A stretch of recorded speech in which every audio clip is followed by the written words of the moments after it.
Chair Dahl, you may begin. Thank you. Good evening. I'd like to call this meeting to order at 7 o'clock. Welcome to the Monday, July 11th, 2022 City of Burlingame Planning Commission meeting. For all in attendance today, please note that the Planning Commission meeting is being held using the Zoom webinar format. So you will see that the Planning Commissioners and staff are panelists. Please note that there are several ways to submit comments during this meeting. You may raise your hand in Zoom by clicking the raise hand button located at the bottom of your screen. Members of the public who are participating in the Zoom webinar by phone can dial *9 to raise a hand. You may also send your comments by email to publiccomment@burlingame.org. Staff will be monitoring the emails submitted during the meeting, which will be read at the appropriate time. The length of the emailed comment should be commensurate with the 3 minutes customarily allowed for verbal comments. If you are an applicant or an applicant's representative, I will ask you to raise your hand when your agenda item is up for discussion so that we may be prepared for you to speak at the appropriate time. We ask that you also turn on your video at that time so we can have more clear communication, simulating the experience we would have if we were meeting in person. This meeting is being streamed live on YouTube and will be uploaded to the city's website after the meeting. Agenda item number 2 is roll call. The record should note that 6 members of our commission are present this evening. And can we have a roll call vote, please? Sure. Yeah, roll call. Commissioner Camarado. Aye, here. Commissioner Horan is absent. Commissioner Lowenthal. Present. Commissioner Schmid. Here. Commissioner Say is currently absent. Vice Chair Foff. Here. And Chair Gall. Here. So I should correct myself that currently we have 5 commissioners present, not 6. That is correct. Okay, agenda item number 3 is the approval of the minutes. We have meeting minutes to review and approve this evening from the June 13th, 2022 and the June 27th, 2022 regular Planning Commission meetings. Are there any comments or changes or discussions regarding the meeting, the minutes for these meetings? Mr. Chair, I'd like to note that I was not present at the June 27th meeting. Okay. Mr. Chair, I'd also like to echo what Commissioner Schmidt said. I was not here for the June 27th meeting. Okay, noted. And do we have any changes to the minutes? And if we don't, then can I have a motion? I move. Do we do it? Sorry. Do we do it as both together? Yeah. Is that okay? No, we should do them Okay. as separate ones. Okay, So sorry. that way the commissioners who weren't there at the. So do we have a motion then for the June 13th, 2022 minutes? Okay. I move that approval for the June 13, 2022 Planning Commission minutes. I'll second that motion. Okay, we have a motion by Commissioner Foff and a second by Commissioner Camarado. Can we have a roll call vote, please? Commissioner Camarado. Aye. Commissioner Lowenthal. Aye. Commissioner Schmid is abstaining. Commissioner Say is currently absent. Vice Chair Foff Aye. and Chair Gall. Aye. So the motion passes. I'm gonna let somebody else do the math. But Well, we got 4, right? Yeah. Okay, so the motion passes. Now I need a motion for the approval of the June 27th, 2022 meeting minutes. I'll make a motion to approve the June 27th meeting minutes. I'll second that. So we have a motion by Commissioner Camarado and a second by Chair Gall. Can we have a roll call vote, please? Commissioner Camarado. Aye. Commissioner Lowenthal was abstaining. Commissioner Schmid Abstaining. and This is the one I missed. oh, thank you. Sorry, I got them mixed up. Vice Chair Foff Aye. and Chair Gall. Aye. So again, I think we have 4 votes, so the motion passes. Do we? I think we only have 3 votes on that one. Oh, do we only have 3? We may have to push that item to Okay. the next meeting, which is absolutely fine. All right, so we will move that one on. All right, then let's move on to agenda item number 4, the approval of the agenda. there are some changes to the agenda, and I'm going to let staff go through these along with the recusals, please. That's right. Thank you, Chair Gall. We are advising that design review study item 9A be brought forward to the first item in the agenda. This is to accommodate the needs of the applicant and who is also a planning commissioner. She will be acting in as the applicant, so we would prefer to have that item go first, and then after the item is finished, she can join as a commissioner for the remainder of the meeting. Okay, and that is a study item, but we'll reopen the study item section of our meeting later. Okay. That's correct. And then we have some recusals. Commissioner Say is recusing from item 9A. Commissioner Lowenthal is recusing from item 9B, and Commissioner Camarado is recusing from item 8C. Are there any other recusals from the commission? No? Oh, yes, I'm sorry. Vice Chair Fox. I will not be participating in 1556 Cypress Avenue. Okay. Sorry, that was item C, 9 or 8C, or whatever it is. Okay. Yes, sorry. Okay. All right, thank you. Then we'll move on to agenda item number 5, public comments, non-agenda. Members of the public may speak about any item not on the agenda. Members of the public wishing to suggest an item for a future planning commission agenda may do so during the public comment period. The Ralph Brown Act, the state local agency open meeting law, prohibits the planning commission from acting on any matter that is not on the agenda. Speakers are limited to 3 minutes each. Please speak clearly into the microphone. Do we have any members of the public who wish to speak on any item that is not on our agenda?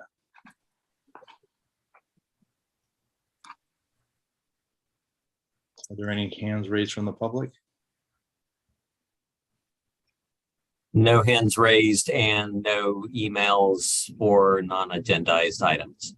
All right, then seeing none, we will move on to the next item, which will be agenda item 9A, correct? Let's see. So technically, item 6 and 7, we do not have items. So just as a formality. Okay. But then you are correct. Then we have no study items, and we have nothing on the consent calendar. So we're going to skip to one study item, 9A. So with that in mind, if you are the applicant or the applicant's representative, please raise your hand so that we may be prepared for you to speak at the appropriate time. If possible, we ask that you also turn on your video at that time. Were any commissioners not able to visit the project site, or do any commissioners wish to note any ex parte communication regarding this project? And Commissioner Say is recusing from this item. However, she is the applicant. And I can expand on that just a little bit before we get into the staff report, Chair, with your permission. Just so everyone in the public does know, as Chair Gall mentioned, Audrey Say is acting as a member of the public in this capacity. She is acting on behalf of the applicant. And for that reason, any statement she makes or any representation she makes is not being made on the behalf of the city of Burlingame or as her position as a planning commissioner, but solely for her and her client. So hopefully that helps a little bit in understanding how she's acting in the capacity today. And with that, I will turn it over to Director Gardner for a staff report. Thank you. Thank you. And I will turn it over to Associate Planner Kaloko Hakafisi for the staff report. This application is for design review and special permits for a new 2-story single unit dwelling and detached garage. The applicant is proposing to demolish the existing house and detached garage to build a new house with 2 stories and a basement. The total proposed floor area is 3,129 square feet, where 3,179 square feet is the maximum allowed. The applicant is requesting a special permit for a 9-foot 6-inch plate height on the first floor, where 9 feet is the maximum allowed, and for a 8-foot 6-inch plate height on the second floor, where 8 feet is the maximum allowed. A special permit is also requested for the proposed second floor balcony. 4 bedrooms are proposed, 2 parking spaces are required on site, 1 of which must be covered. 1 covered space is provided in the detached garage, and 1 uncovered space is provided in the driveway. If there are any questions of staff, I'm available at this time. Thank you. Are there any questions of staff?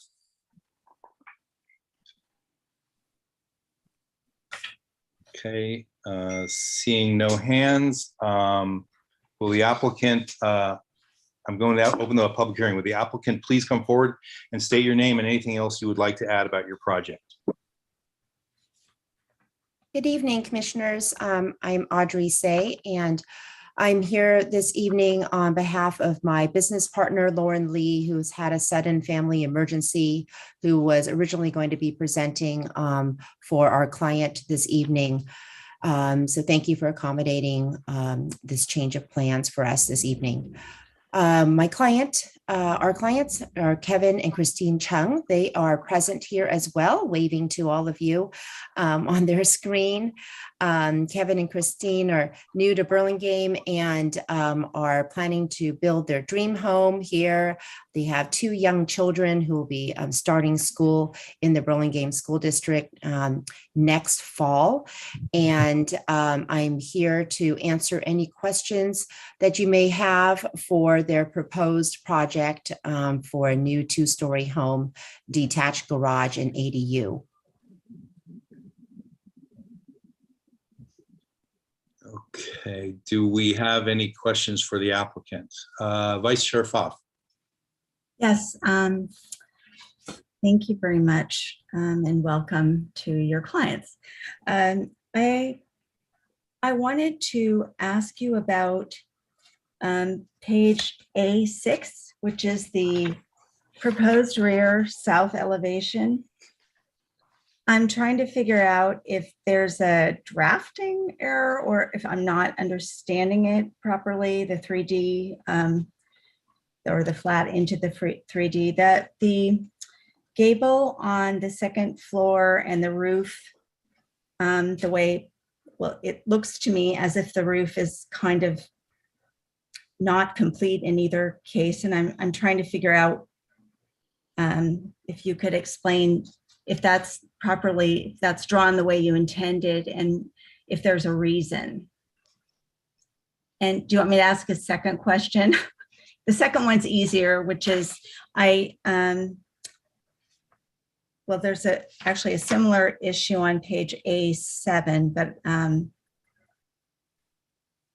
about the lower floor in that case with on the far right, the lower, are we allowed to talk about that one? I think that is on the house. It's the far right gable on the lower floor, the left eave. It's just how it goes into the roof, or I'm trying to understand that. And then finally, I did have a question about, there's mention of some landscaping in the front, but I could not locate a landscape plan in my set. So those were the questions. All right, thank you, Commissioner Vice Chair Pfaff.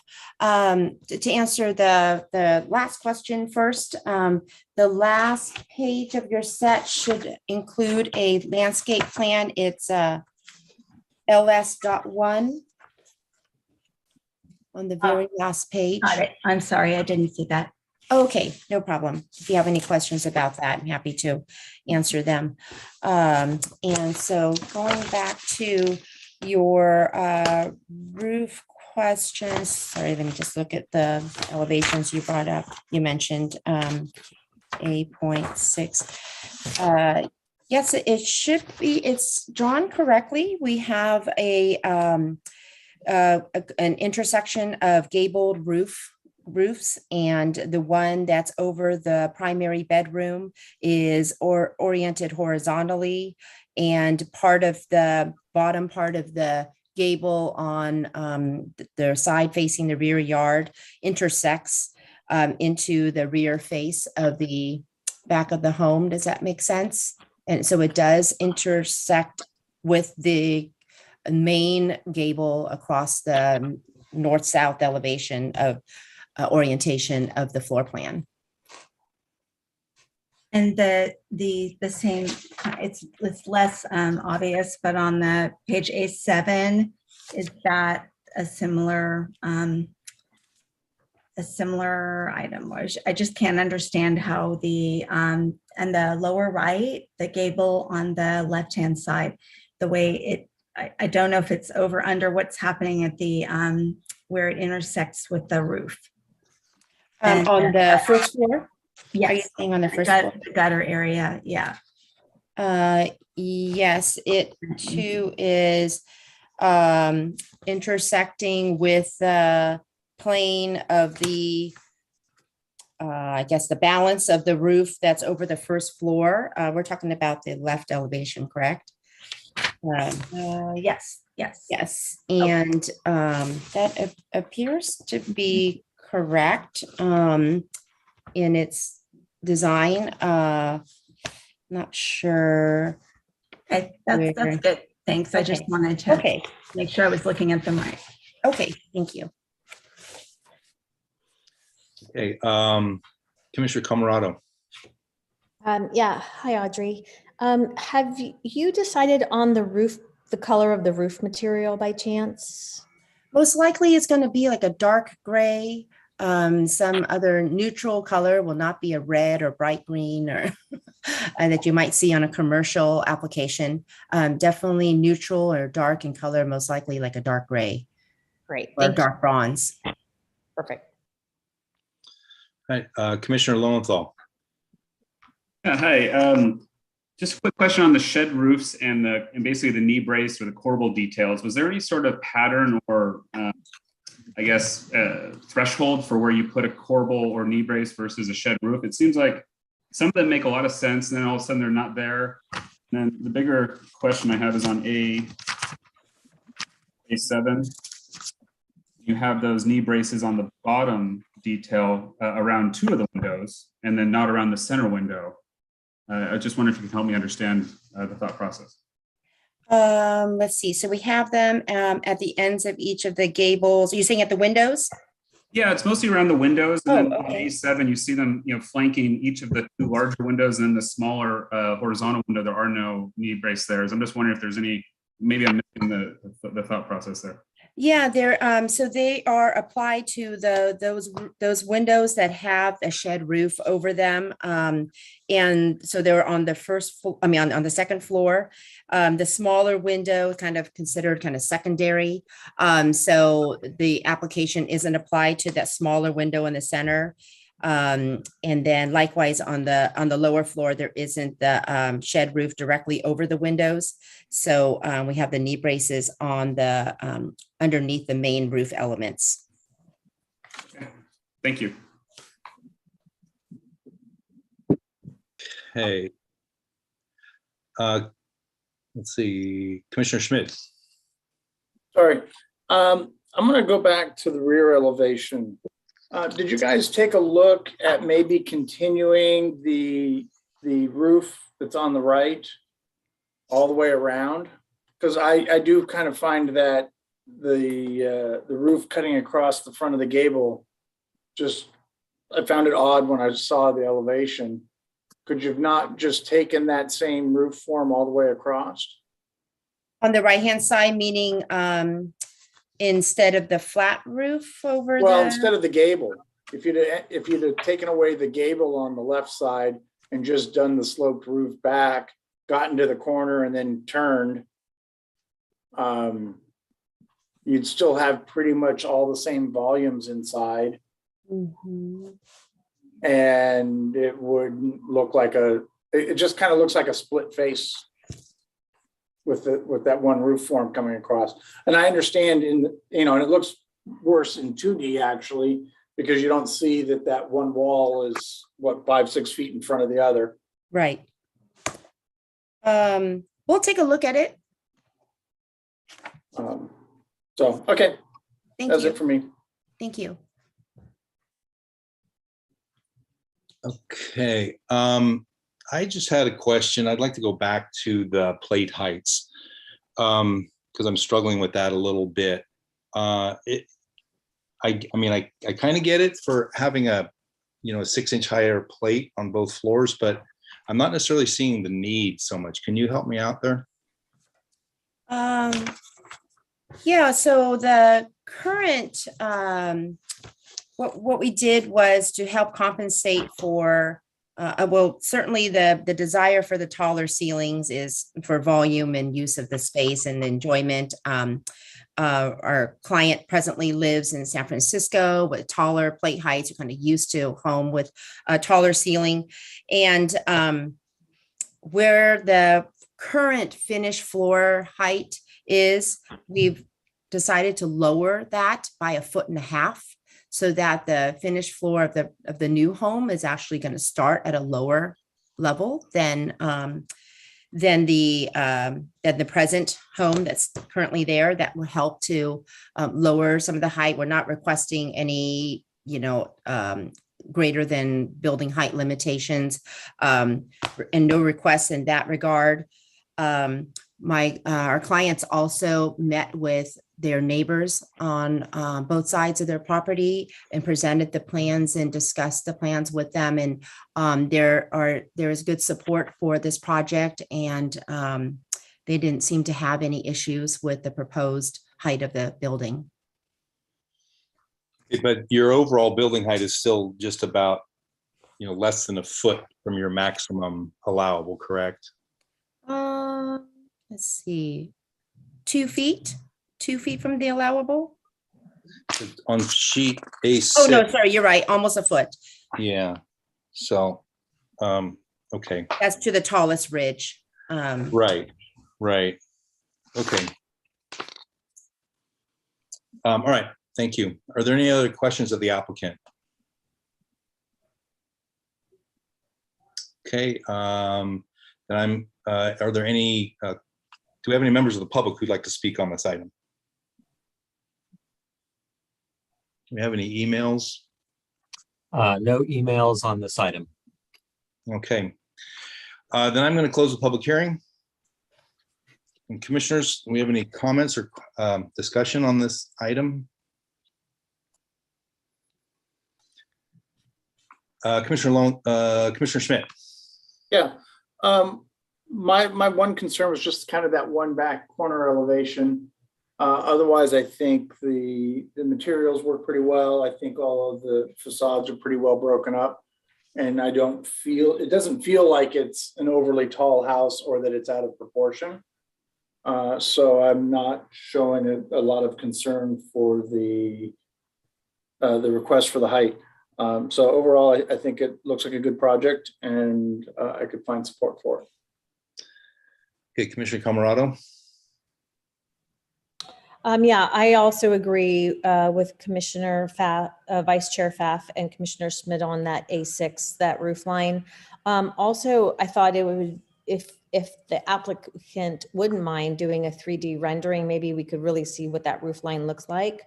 That would be great. And I don't have any other comments. Okay, Commissioner Pfaff. Yeah, I'm just looking at the landscape plan. I don't see a specification for, it looks like there's 3 Japanese maple. And I just think it would be preferable to have a maple that is a decent height rather than a little like 5-foot maple. I think that would be, I think it would look better that way. So that's my comment in addition to the roof issue. I think it's nice looking, and I'm not sure I have an issue with the height so much because the spaces are kind of broken down nicely. I could go either way on that one, but it would be great if you could just look at that again. I think there's probably a better solution there somewhere that you could think of. So thank you. I have some concerns about the height of the plates, especially. I know that in the application, the applicant has said that there are a number of two-story homes in the area, and there are, but there's not a preponderance of those. And the houses on either side are both single-story homes. So I'm worried that this house is going to really stick out and dwarf those smaller homes on either side. I think that a 9-foot plate height on a house of this scale is still in keeping with the architecture of what's being proposed. And an 8-foot ceiling on the top, as you know, most people would do, is just coffer the ceiling. You can get a little bit more height up there if you need to. So I'm not sold on the special permit for the higher plate heights, mainly because of the scale of the other houses in the neighborhood. And this house will be about 9 inches below the maximum allowable ridge height. So I think it's going to appear too big. So anything we can do to bring it down, I think would enhance the design and be better for the neighborhood. So I don't know that I can support the special permit. I think the design is nice, but I don't think I can support the special permit. Are there any other comments? Then let's see. Then I'm gonna can I get a motion from someone on the commission?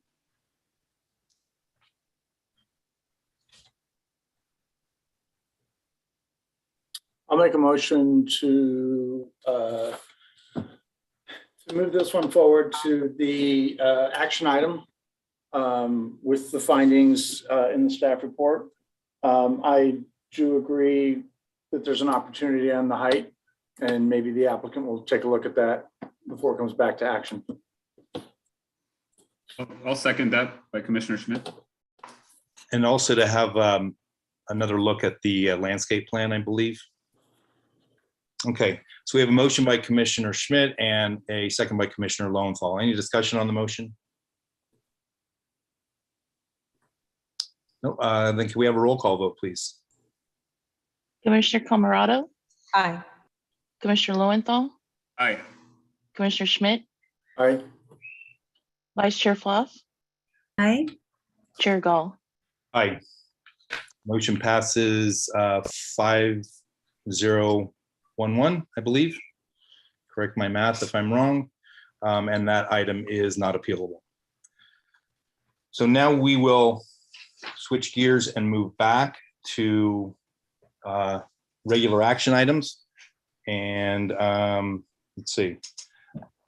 Agenda item 8A, if you are the applicant or the applicant's representative, please raise your hand so that we may be prepared for you to speak at the appropriate time.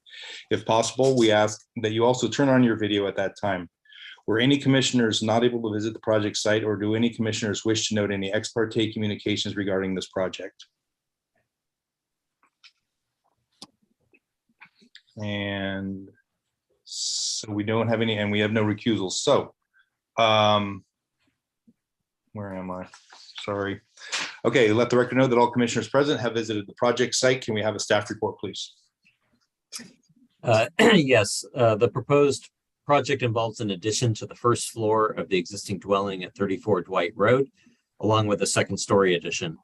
The project also includes replacing all of the existing windows in the house with aluminum-clad windows with simulated true divided lights and reconfiguring the front entry.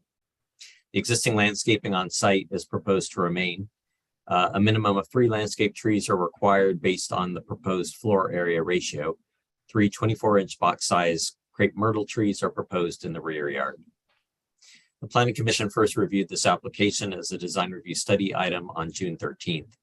The applicant submitted a response letter and revised plans dated June 24th, 2022 to address the Planning Commission's comments and suggestions. The applicant's letter is included with the staff report and provides a list of the changes made to the project. In summary, the applicant is requesting design review for a first and second story addition to an existing single unit dwelling. The staff report includes suggested findings, which the Planning Commission may choose to refer to, as well as suggested conditions of approval. This concludes the staff report, and I'm available for questions of staff. Thank you, Kevin. Are there any questions of staff? Chair Gall, I did want to note real quick too that Audrey Say has rejoined the meeting as a planning commissioner. and she's been present for the entire item. Thank you. Great. Thank you. Okay. Da-da-da. All right, then I'd like to open the public hearing. Is the applicant present?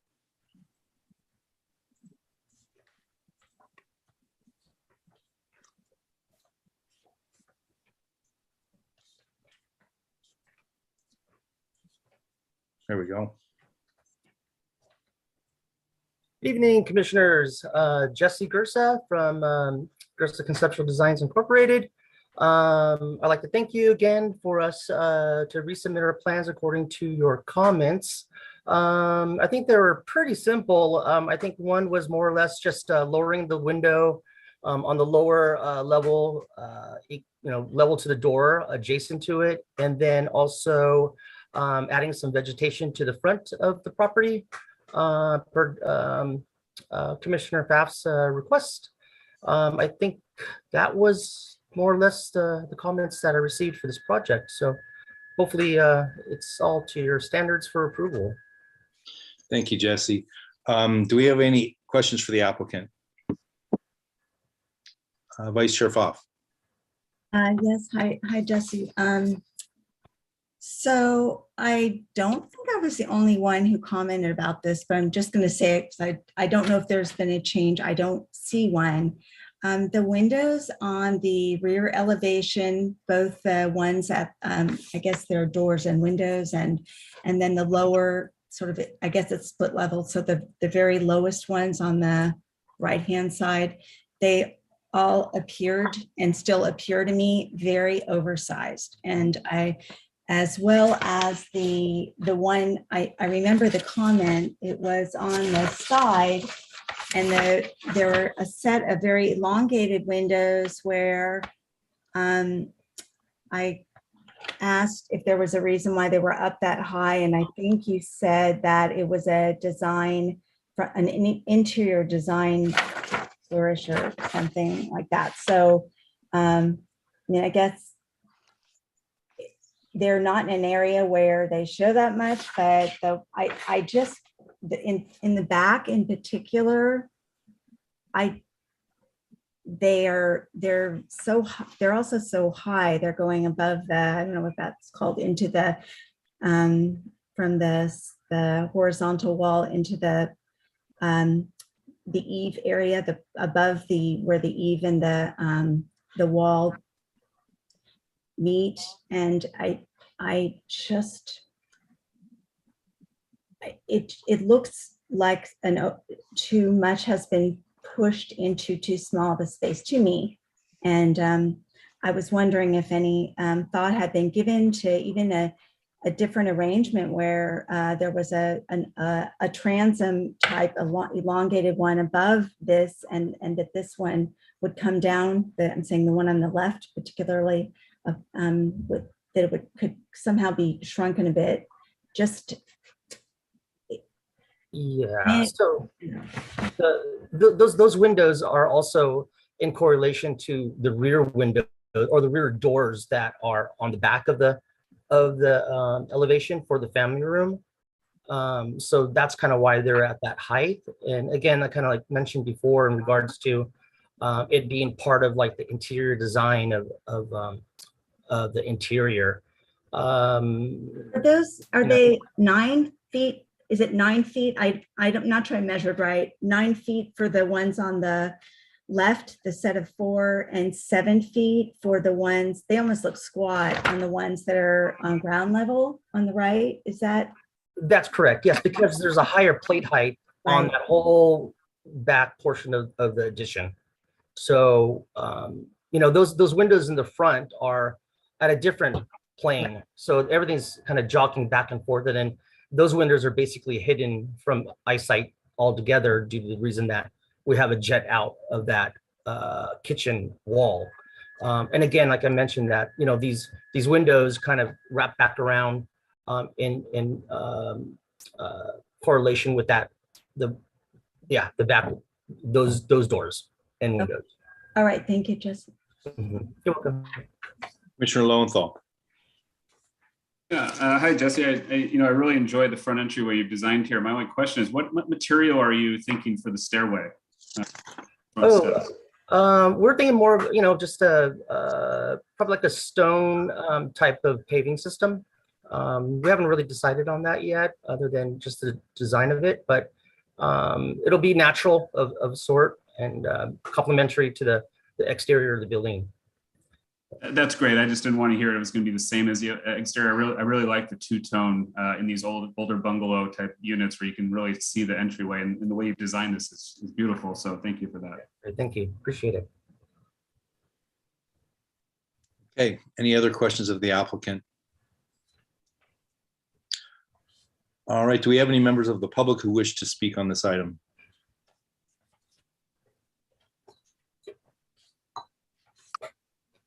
No emails on this item. Okay, then I'm going to close the public hearing. Commissioners' comments?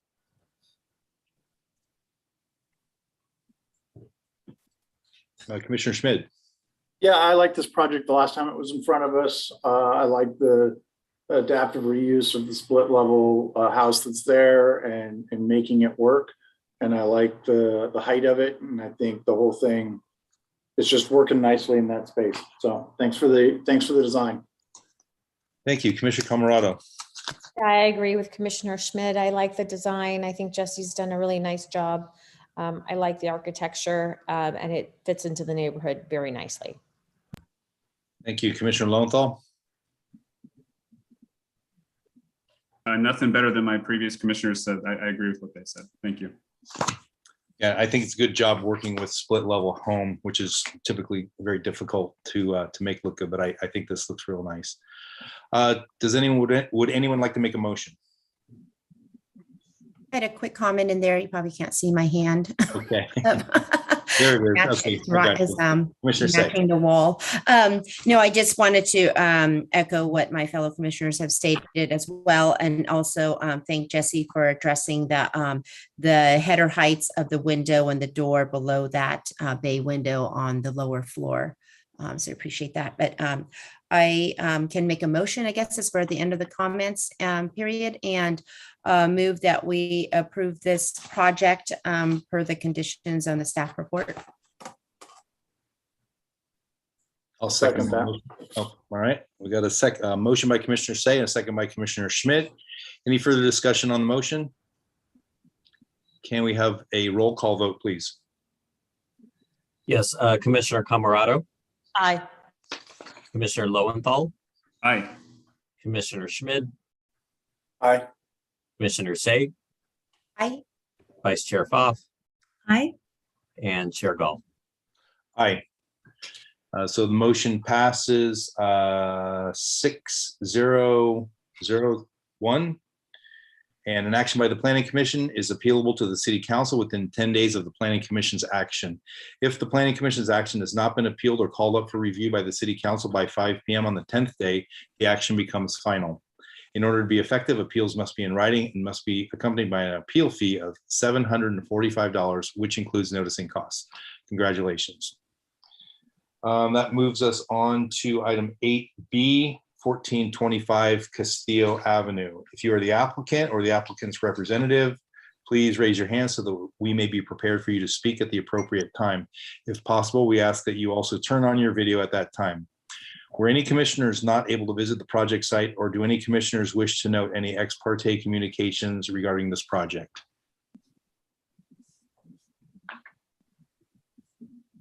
Nope. Then let the record note that all commissioners present have visited the project site. Can we have a staff report, please? Yes, the applicant proposes to replace the existing single unit dwelling and detached garage at 1425 Castillo Avenue with a new 2-story single unit dwelling and detached garage with an attached accessory dwelling unit. The applicant is requesting a special permit for building height. And planning staff would note that the lot slopes upward approximately 12 feet from the front property line to the rear, with the finished floor proposed at 10 feet 8 above the top of curb.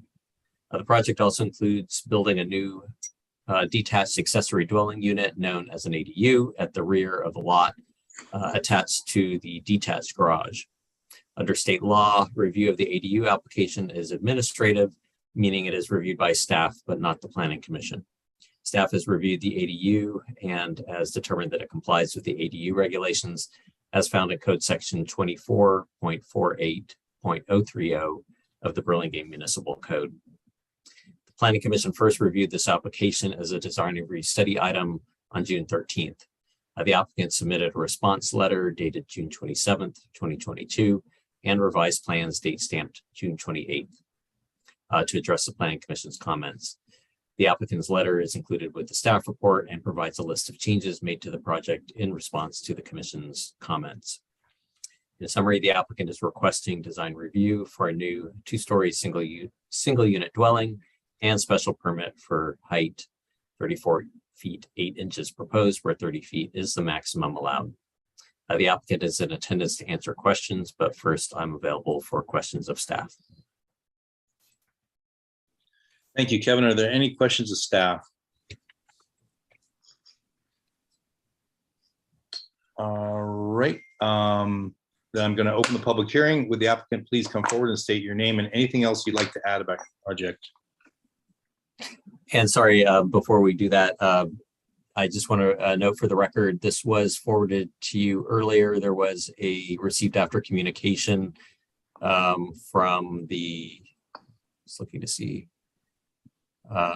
from 1427. Yes.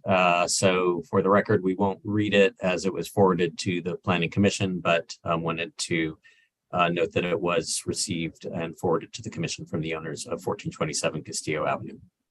Okay. Commissioner Schmidt, did you have a question of staff? Yeah, I was trying to sneak in right before the end there and I just couldn't hit the hand fast enough. Director Gardner, can you remind me of the clause relative to these uphill sites that kind of gives latitude towards the height requirement when it goes up this steep? I mean, that is one of the intentions of the special permit, is to allow for circumstances that sometimes it's a design issue, but other times it's related to particulars of the site. So in this case, what would be driving the special permit would be that it is uphill. So while we measure building height from top of curb, which is at street level, that works fine with a flat lot. But if you have a sloping lot, that does odd things to the height calculations, whether it's an uphill or downhill lot. In this case, as an uphill lot, the house is already raised a little higher than the street. So it's already sort of changed the measurement of the height. And in this case, that is what is driving the request for the special permit. Great, thank you, sir. Okay, then if there are no other questions of staff, I'm going to open the public hearing. Would the applicant please come forward and state your name and anything else you'd like to add about your project? Yes, absolutely. Good evening, commissioners. Jesse Gursa, Gursa Conceptual Designs. Again, I'd like to thank you all for all your comments regarding our project. We took a real good look at the project and took your comments to heart. And what we had done, a couple or three commissioners had a question in regards to lowering in the house 2 to 3 feet. And in reviewing the existing grades and where our floor lines were, I was able to drop it an additional 2 feet lower to take us out of the variance request and back into a special use permit. Again, the special use permit, as Director Gardner had mentioned, it's a steep uphill at the very beginning.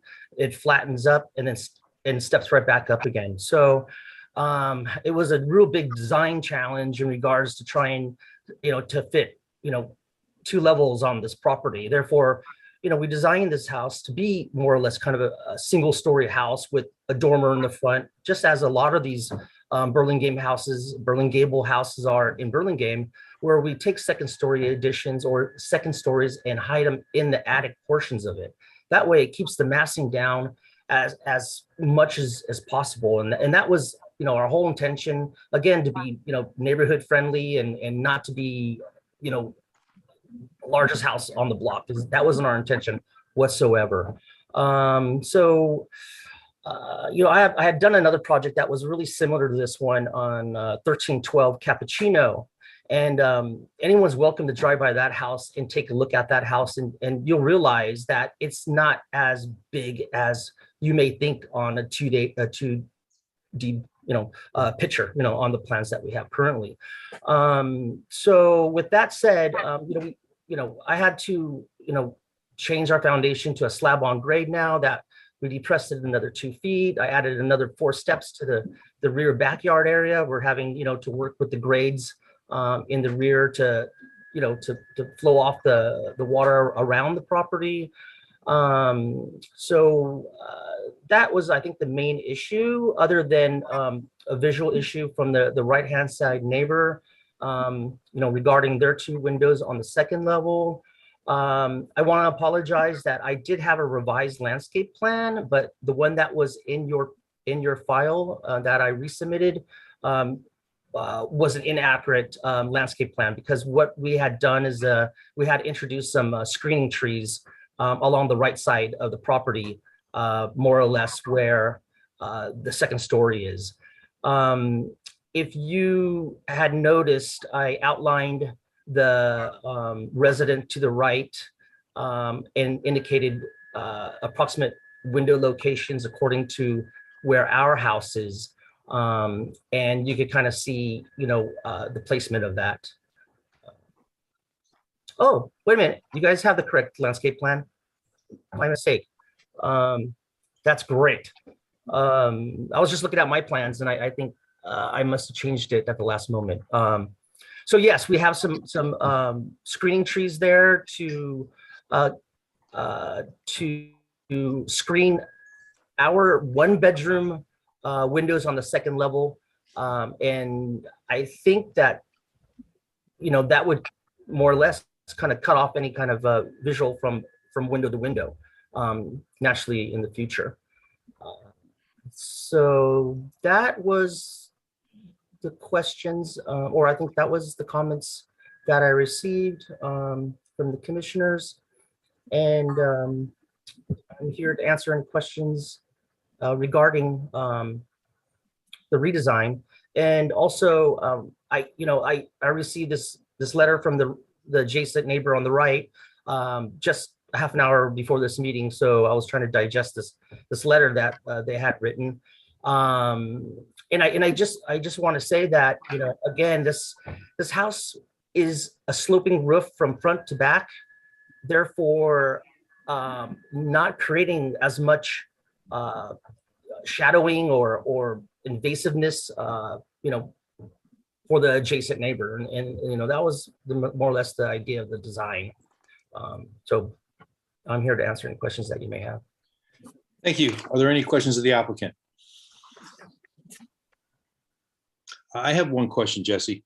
Mhm. On sheet A5, your right side elevation, to the right of the chimney in the elevation, it looks as if there's a pop out. There's a little roof over the window. And that doesn't correspond with the floor plan, if I'm reading it correctly.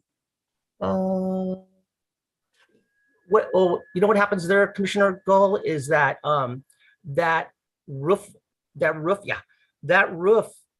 is at the plane of let me see that. It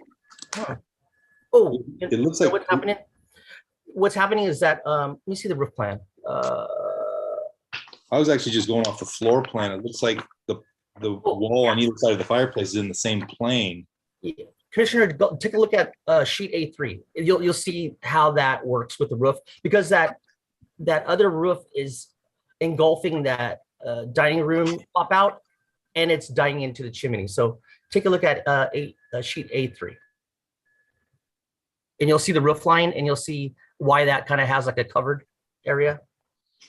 What happens is that roof, that chimney kind of works into play with the that facade. Does that make sense? But that's so sheet A3, if you look at the bottom roof on grid line A and 1. But there's And then That roof just projects out, right? I mean, after the chimney. And so actually that ends up being a soffit. It'll be a wall that dives into the chimney and then just creates a little alcove. but doesn't that wall go straight up from the foundation to the eave? The wall goes straight up from the foundation to the eave. Well, there should be another dash line that dives into the chimney from grid line 2 down to the chimney, and then that would create that niche area. Okay, I guess that's what I'm missing, because I'm not seeing it. You know, when I look at the floor plan, I just see it as a wall that's in the same plane as to the wall to the chimney to the right of the chimney. Right. It's more or less the, how there's a ridge just below grid line 2. Right, but that ridge seems to be on the second floor, not on the first floor.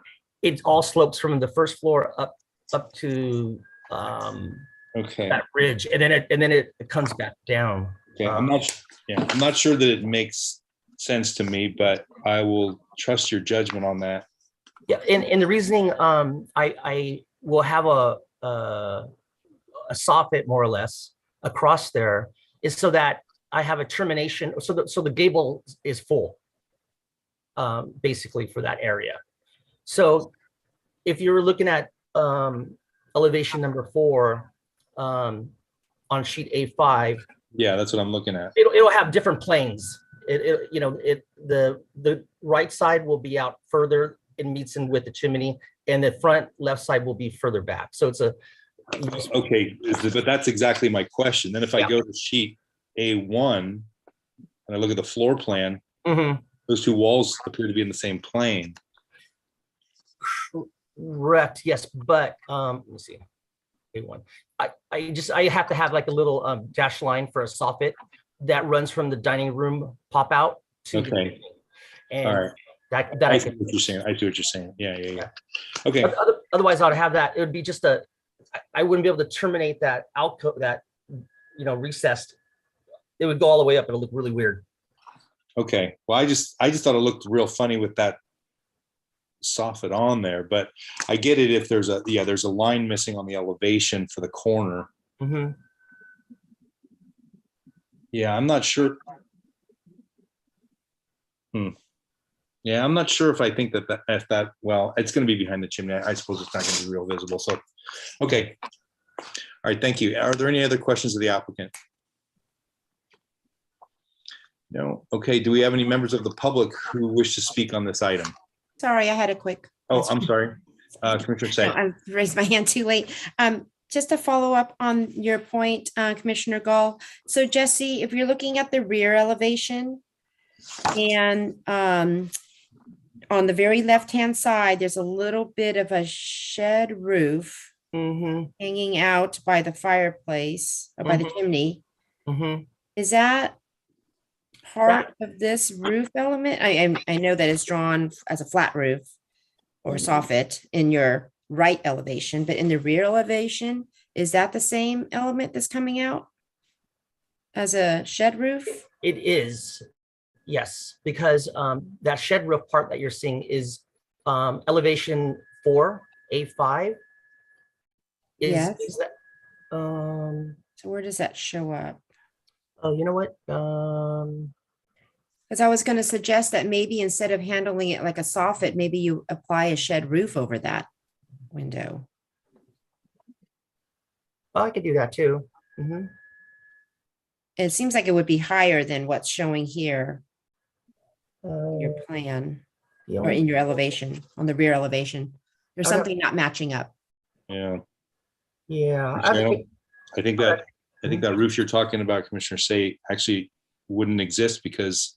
Right. It wouldn't exist if the right elevation is drawn correctly or as intended, then that little roof would not show up in the rear elevation. Right. Yeah, that might be, I'd have to take a look at that. Yeah. But maybe it's a solution for the item that Commissioner Gall's for sure troubling him. Okay, are there any other questions of the applicant? All right, and then do we have any members of the public who wish to speak on this item?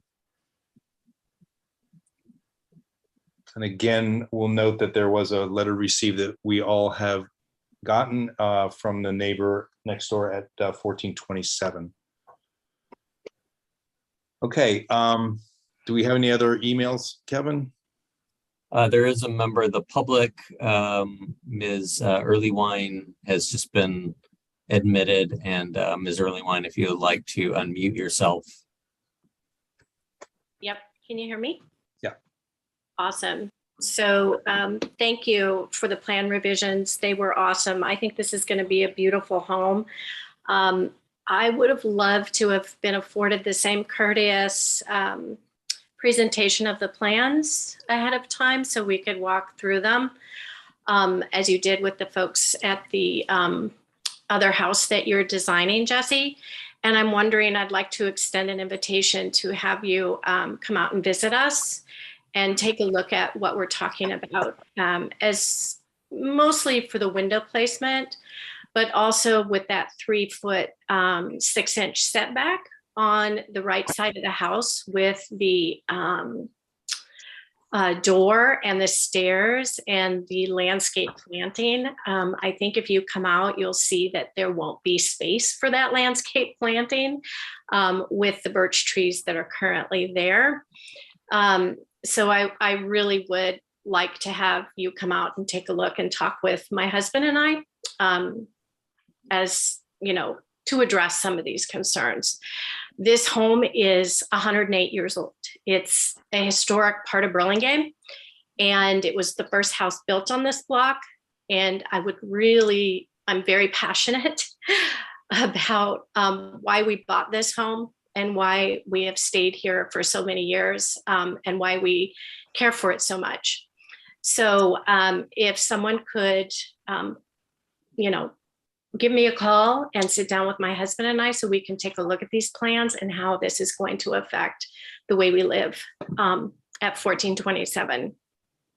And just so for the record, our home was literally there's not a third floor. It's a garage that was dug into the ground as it was subdivided with 1429, which was the detached 2-car garage.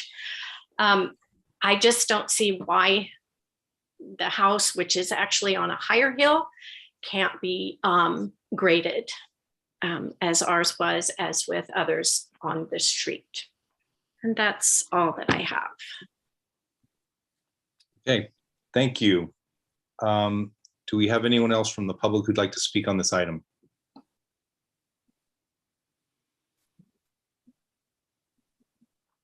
Okay, seeing. And we do not have any further emails on this item. Okay.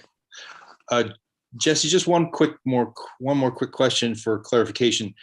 The neighbor had said that there's a 3'6" setback. That's at the chimney only. Is that correct? Yes, yeah, we have a pretty big setback there. Yeah, well, your site plan shows 3'6.5" inches, which is allowed for a chimney. Yeah, but at the dining room, you don't have a dimension there. But yeah, I have excuse me, I'm just looking at my PDF here. Yeah, we're 5.5 feet away for the first story. So okay. Yeah, we're 5 feet. 1.5 inches away for the main building. Yeah, it's just the chimney that's at that 3'6". That's correct. Yes. Okay. Thank you. Yeah. And actually, it was Commissioner Pfaff's comment in regards to, can you put some more vegetation stuff on the right hand side? So, in doing so, I eliminated steps because we dropped the building down 2 feet. So that eliminated all those steps along the sides. And then, we introduced a planter area there for some cypress trees of some sort. But, we could work with the neighbor in regards to any style, screen trees of any sort or what have you, for sure. Okay, thank you. Then I'm going to close the public hearing unless there are any further questions. So, commissioners, any comments?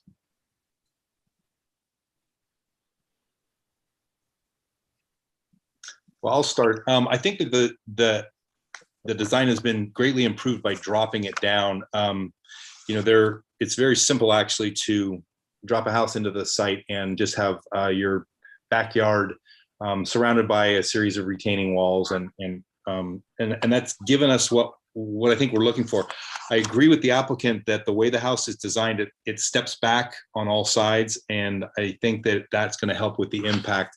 It's always tough when you're at the top of the hill on the street and you're working against the other houses that are next door, which typically, because of the elevation changes from site to site, you're going to have one house that's taller than the other. But I think this one works really well. Commissioner Schmidt.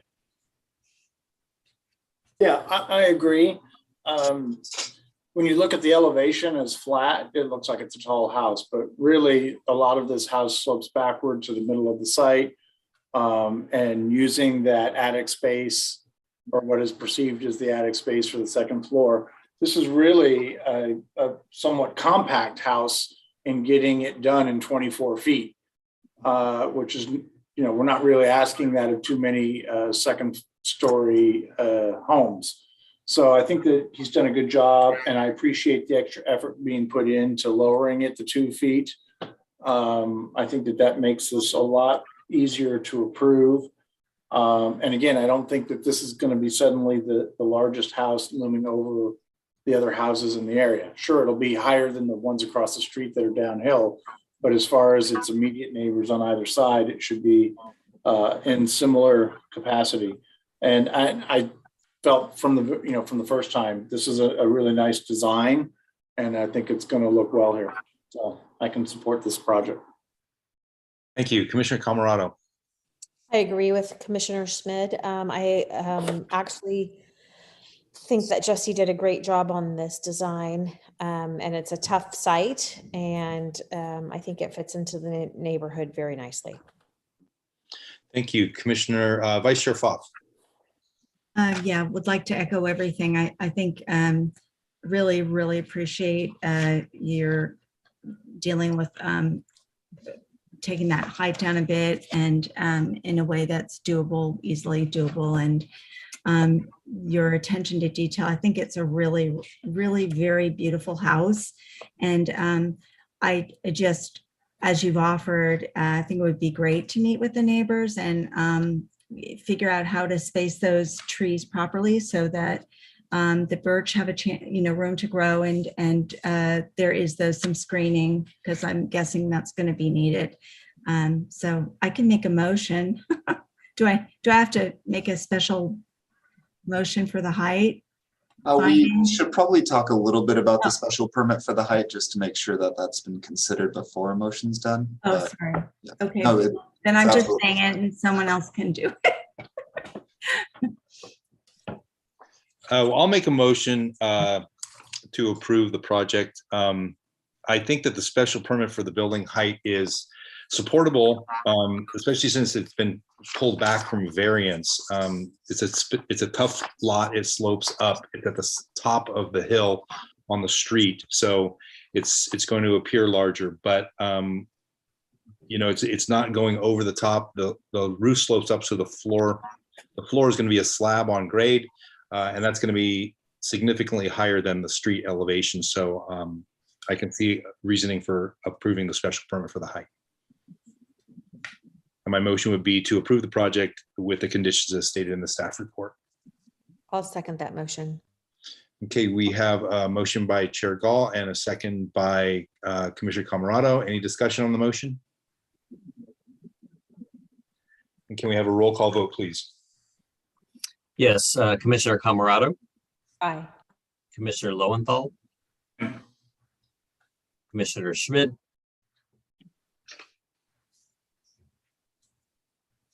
Did we lose him?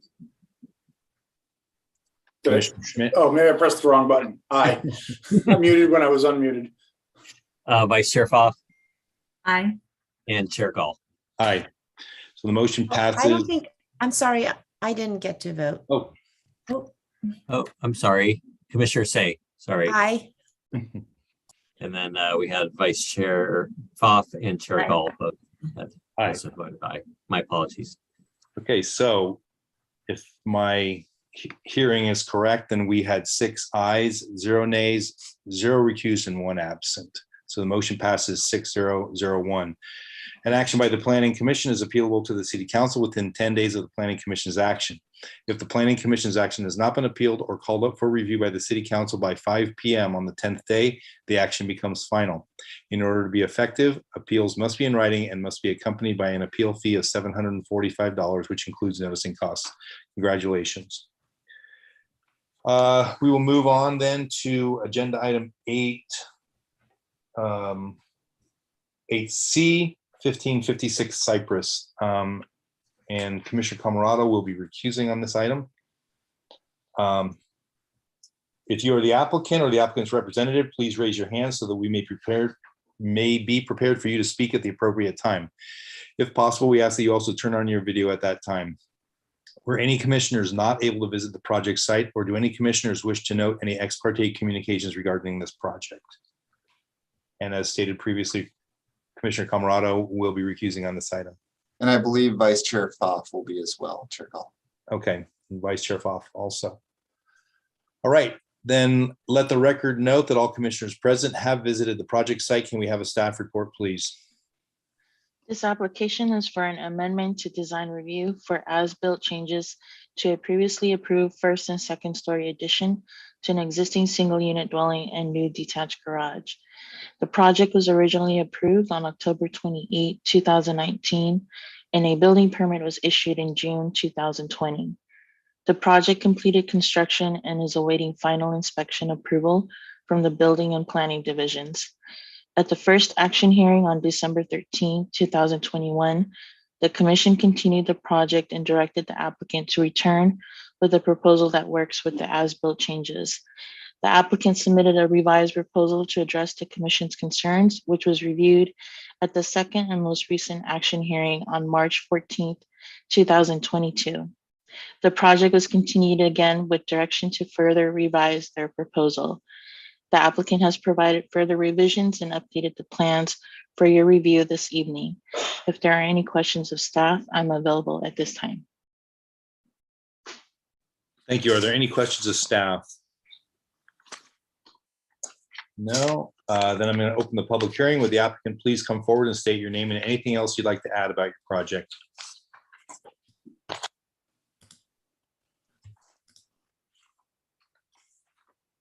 Hi, you have Bill and Casey Shu, the owners. Is there anything you'd like to add?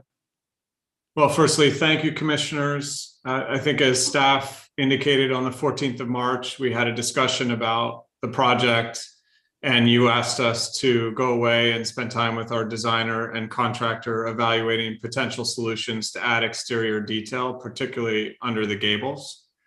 So we've done that. We've spent time with the contractor and our designer, and we submitted a revised plan that adds attic vents under the gables, and we think is consistent with the style of the original home and the homes from a similar period in the Burlingame Park neighborhood. So we're hopeful that this approach meets the Commission's approval and that we can proceed on this basis. And thank you again for the time. Okay, any questions of the applicant? I had a question. Did you consider the paneling, if you will, underneath above the front door on that pop out there that was deleted from the Case, original? do you want to address that? You know, so I think this is a kind of a question possibly for Tim. I thought we had put the corbels back under there, Tim. I think that might have been a mistake on what was submitted. Chair Gall asked about the paneling, not the corbels. Oh, the panel. Oh, sorry. Yeah. No, we did not do we didn't do the paneling because we felt that wasn't consistent with paneling anywhere else with the new proposed plan that we put. I thought we had put corbels, forgive me if I'm using the wrong terminology, or the dentile blocks underneath there, like we did with some of the other areas of the belly band. But Tim, was there a reason we did, I can't remember. I thought those were on there. That's my mistake if we. We can definitely add the corbels back, Yeah. you know, to Gall's question. about the paneling. Yeah, it was two things. It was basically redoing all the waterproofing with the stucco that, the contractor didn't seem wanting to do this. And then also, that's a pretty detailed, elevation that was proposed. And now that the house is a little bit more simplistic in its style, we thought it might not, it lends itself better to just being more simplistic. That's the reason we didn't put the paneling back. And, we can definitely add the corbels back if needed. We just need to get this approved for the owners. And, I do take a lot of the blame for not, making my drawings gospel. We just, I think what we proposed is a good compromise, still adding some details and kind of going in a different direction that the owners and, the contractor seem to be happy with. And Chair Gall, the only thing I would add and we discussed this a bit in the March 14th meeting, Casey, my wife, took extensive photos of homes from a similar period in the Burlingame Park neighborhood, and we really feel this is consistent in style, which has been important to us throughout. Okay, thank you. Any other questions of the applicant? Okay, do we have any members of the public who wish to speak on this item? All right, I'm going to close the public hearing. I'm sorry, do we have any emails? No emails. Okay. I'm going to close the public hearing. Commissioners, do we have any comments or discussion rather?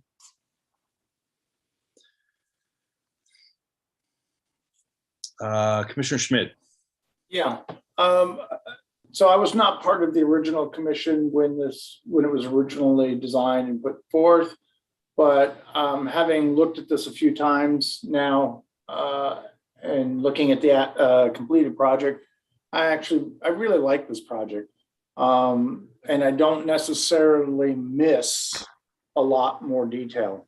I think what they're proposing is reasonable, and I think it helps bridge the gap of what was originally proposed and what maybe is more realistic at this point in time. And so I would like to see us move this forward for them.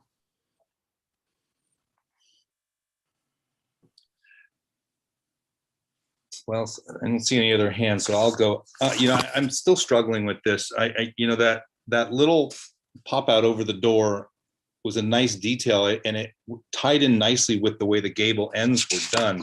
So that's where you can say that, well, there's no paneling to match up with because all that paneling has also been removed.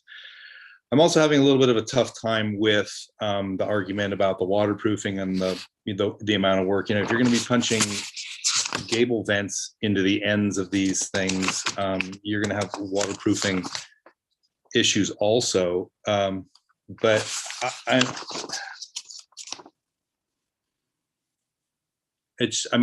hate to see things get torn apart, but it's just that I thought that a real nice job was done with the original design, and I'm not completely sold on this item, on this design.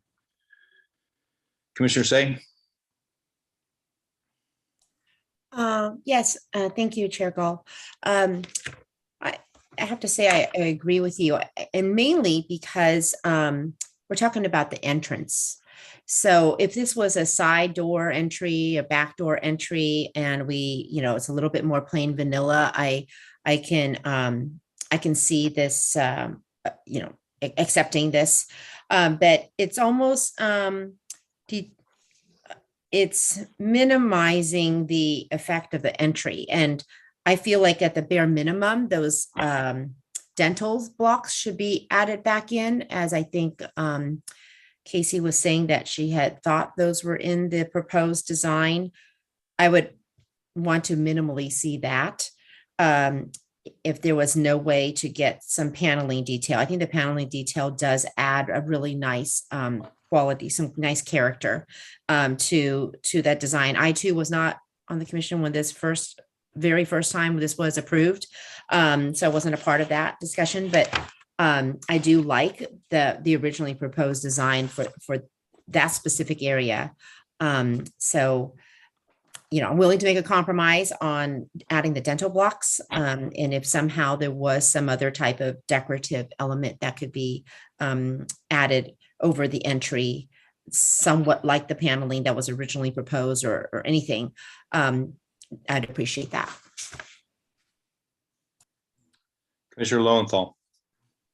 Yeah, I don't disagree with anyone, any of my fellow commissioners. I guess I tend to go a little bit more with Chair Schmidt, or I'm sorry, Commissioner Schmidt. I think I wasn't here at the original, meetings when these were approved. However, I do think there is a compromise here to be done. When in seeing the house in person, it doesn't strike me as being stark or, unattractive to the neighborhood. It doesn't make me stop and say, wow, a couple blocks here, a couple blocks there is really going to change my opinion.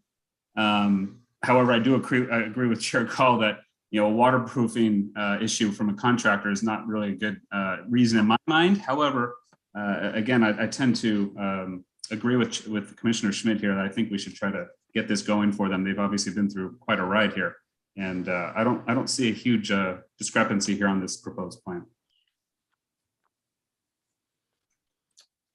Okay, any other comments?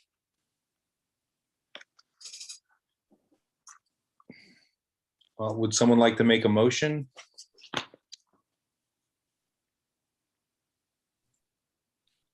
I can make a motion to move forward with the proposed plan as per the staff review and the findings.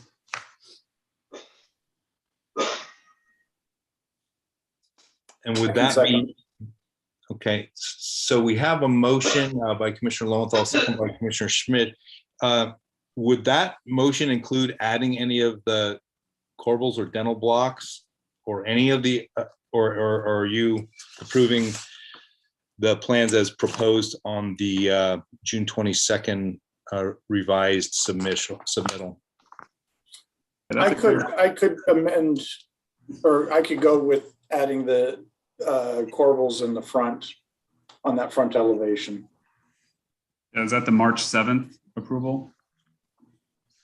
Or the March 7th revision has no additional gable end vents, where the June 22nd revised plan has gable end vents, decorative cathedral louvers. Yeah. And that's Commissioner Lowenthal, unless you're addressing the dental blocks over the entry. That's what was in the March proposed drawings that I believe Casey Shu had also mentioned she thought was in the proposed design. And that's why I brought that up too, because it seemed like the applicant or the homeowner would like to see those there. And I think it would help to decorate the entry. So are you amending the motion to include those? I apologize. Yeah. I think I would like to amend it to that. I apologize. I had my paperwork mixed up. I was looking at the March 7th detail and when the June 22nd was sitting below it. So yeah, I would want to approve it based on the March 7th detail with that, with what you said, Commissioner, say about the gable, the blocks above the entryway. And I can still second that. Okay. Any discussion on the motion?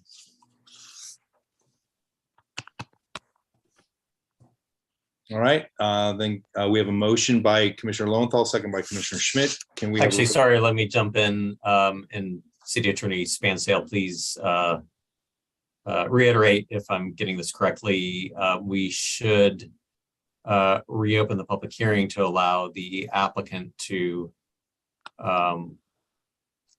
indicate whether they would accept this change. It is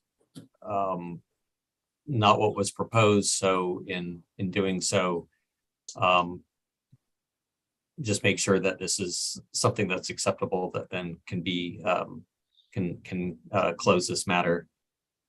Okay, I'll reopen the public hearing. Would the applicant like to chime in on the discussion? or on the motion, I suppose.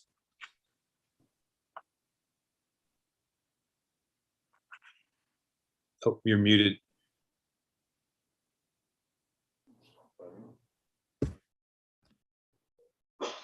You're still muted. Oops, sorry about that. Can you There hear you me? go. Yeah. Okay. So if I understood correctly, we would take the June 22nd drawing and add the dental blocks underneath the front area. I agree. Yes, I agree. we'd be happy to do that. Be very happy to do that. Okay. All right. Thank you. I'm going to close the public hearing. Sorry, Chair Gull, we just want to make sure since we did open it, we want to make sure no members of the public do want to speak, but we can close it immediately after you do that. And then Okay. could you also let us know, do we just update the drawings as an FYI? I think that's even something staff can just verify. So Okay. I think the direction is fairly clear. It does not need Super. to be filed as an FYI. Since Thank it's you. a motion, it would be part of the approval that you received today. Okay, thank you. Right. And do we have any other members of the public who wish to speak on this item? There are no emails related to this item. Okay, thank you. Then I'm going to close the public hearing. We have a motion by Commissioner Lowenthal, second by Commissioner Schmidt. And is there any further discussion? Okay, can we have a roll call vote, please? Commissioner Lowenthal, You're muted. Did you hear that? Aye? There you go. Okay, thank you. Commissioner Schmidt,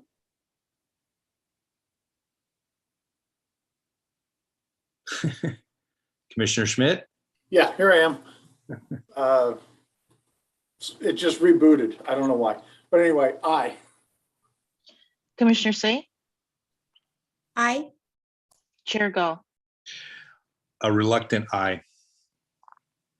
So the motion passes 4-0-2-1. An action by the Planning Commission is appealable to the City Council within 10 days of the Planning Commission's action. If the Planning Commission's action has not been appealed or called up for review by the City Council by 5 p.m. on the 10th day, the action becomes final. In order to be effective, appeals must be in writing and must be accompanied by an appeal fee of $745, which includes noticing costs. Congratulations, I'm glad we can get through that one. Now we're going to move on to agenda item 8D, 1345 Vancouver Avenue. If you are the applicant or the applicant's representative, please raise your hand so that we may be prepared for you to speak at the appropriate time. If possible, we ask that you also turn on your video at that time. Were any commissioners not able to visit the project site, or do any commissioners wish to note any ex parte communications regarding this project? And I don't believe that we have any recusals on this item. So let the record note that all commissioners present have visited the project site. Can we have a staff report, please? This application is for an amendment to design review for proposed changes to a previously approved project for a new 2-story single unit dwelling and detached garage. The project was originally approved on October 28, 2019, and a building permit was issued in November 2020. The project is currently under construction. The applicant is requesting approval for revisions to the approved exterior siding material and balcony railing material.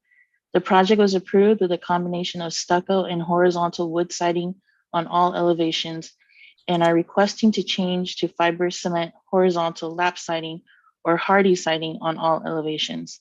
The balcony railing material is proposed to be changed from steel cable to wood. No other changes are proposed to the project. If there are any questions of staff, I am available at this time.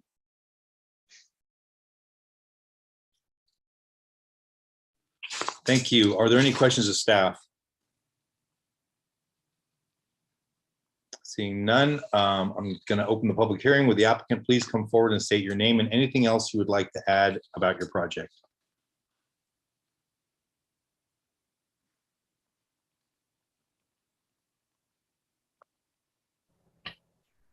Through the chair, Chair Gull, I didn't see any hands raised for the applicant. If you are the applicant, can you please raise your hand?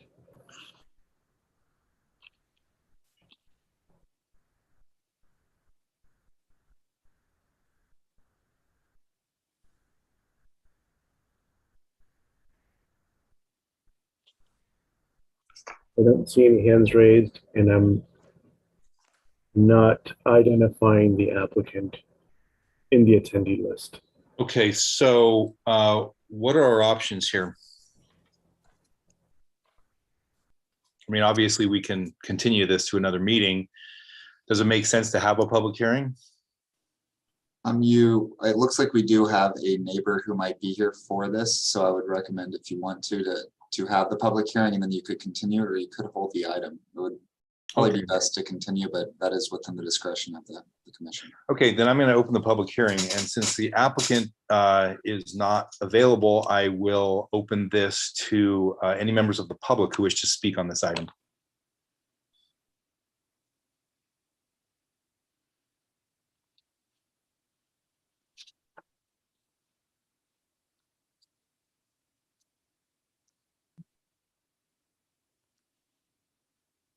I do see we have one attendee named Vancouver Neighbor, so I'm not sure if this person is here for this item, but if you are, please raise your hand at this time. If they would like to talk. Yes, sorry, if you would like to make a comment. Thank you.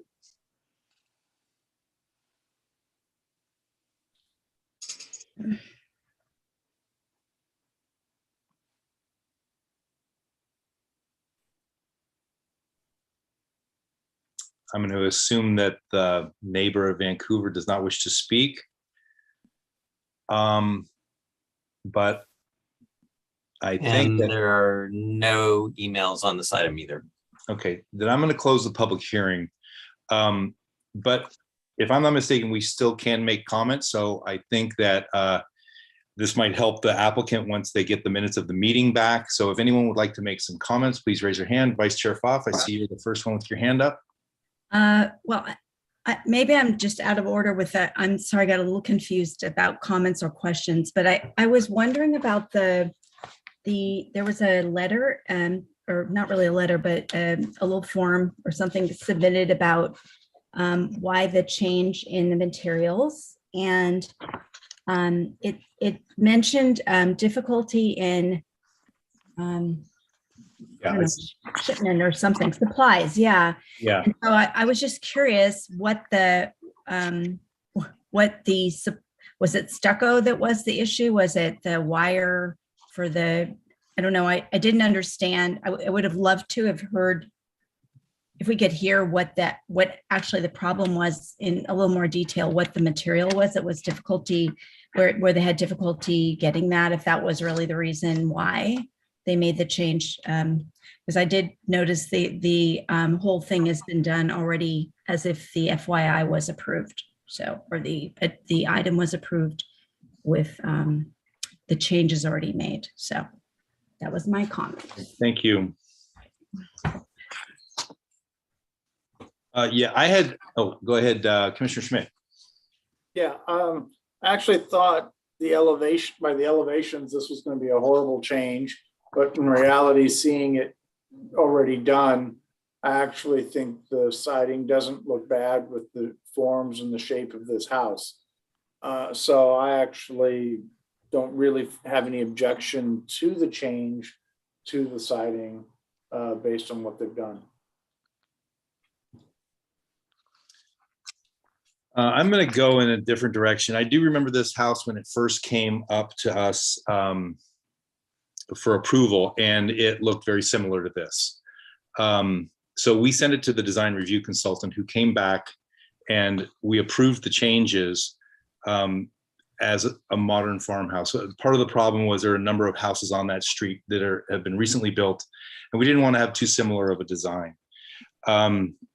So there was work done with the design review consultant. And I'm just going to let off a little steam, but I get a little irked by people spending our Monday evenings going over their design and then going and building what they want and coming back later and saying, hey, this is what we built and we'd like you to approve it. So that being said, I will not approve the design as it stands now. I would like to see the stuccoed walls that were supposed to be stuccoed, because I think that if I can say it without sounding too,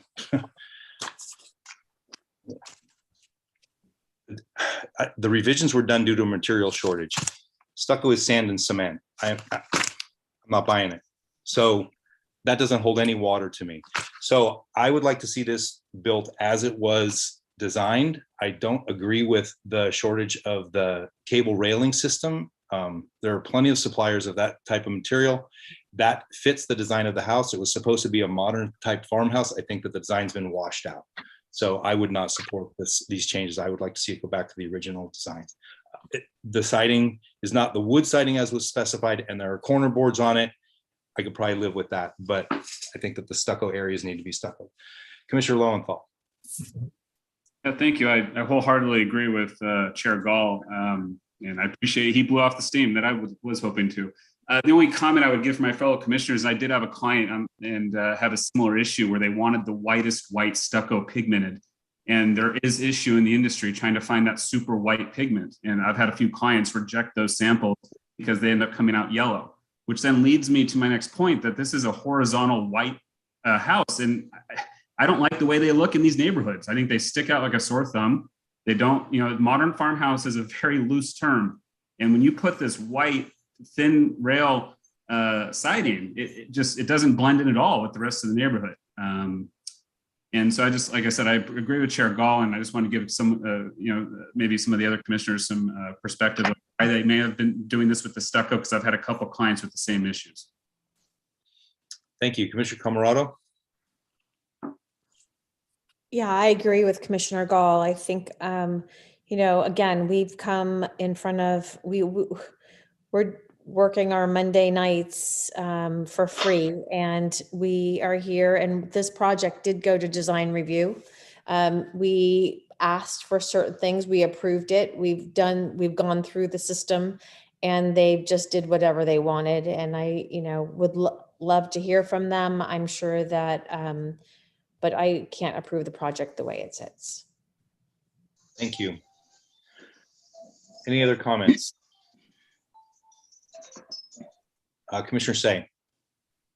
Yeah, I agree with my fellow commissioners, but I'm not sure if I can ask the question of staff. If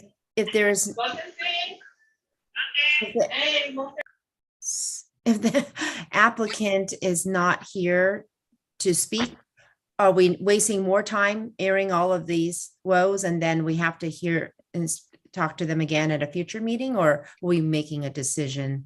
Well, I think that these comments can be read into the minutes so that the applicant knows our grievances and what we're upset about, because we were not able to do that when we pulled this as an FYI.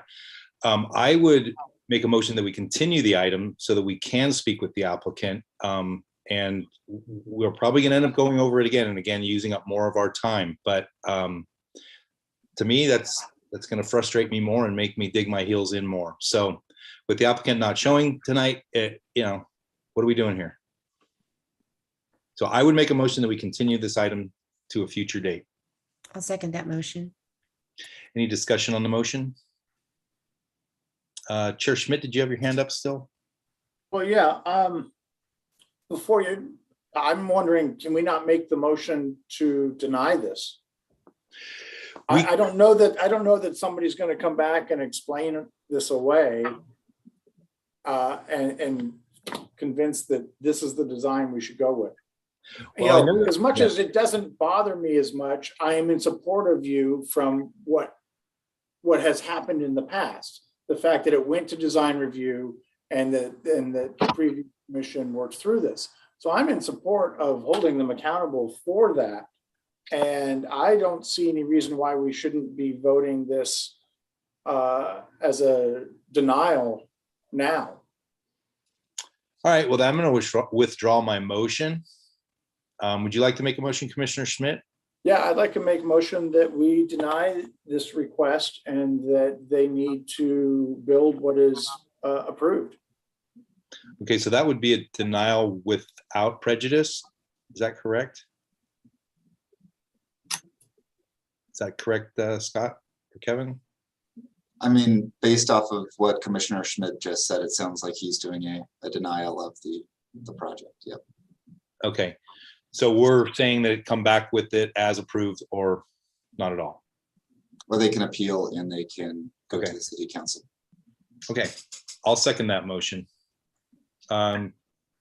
Discussion on the so we have a motion by Commissioner Schmidt, a second by Chair Gall. Is there any discussion on the motion? I see a hand, Commissioner Pfaff. I'm sorry, I was going to second, but you beat me to it, so no comment. Thanks. All right, Commissioner Say. Sorry, that was my hand up from earlier. Okay. It wasn't taken All right, back. Commissioner Camarado. Yeah, so my only question is that if we deny it now and we don't give them an opportunity to come back and have a discussion with us, and this is for our city attorney, is this, Scott, something that, is there another option, and it's just, instead of just denying it, where they do have an option to come back and chat with us about this because they haven't shown up? I mean, that would be the continuance. The continuance is going to provide an extra option in the sense that they can come back, and you would obviously have the ability to deny it then.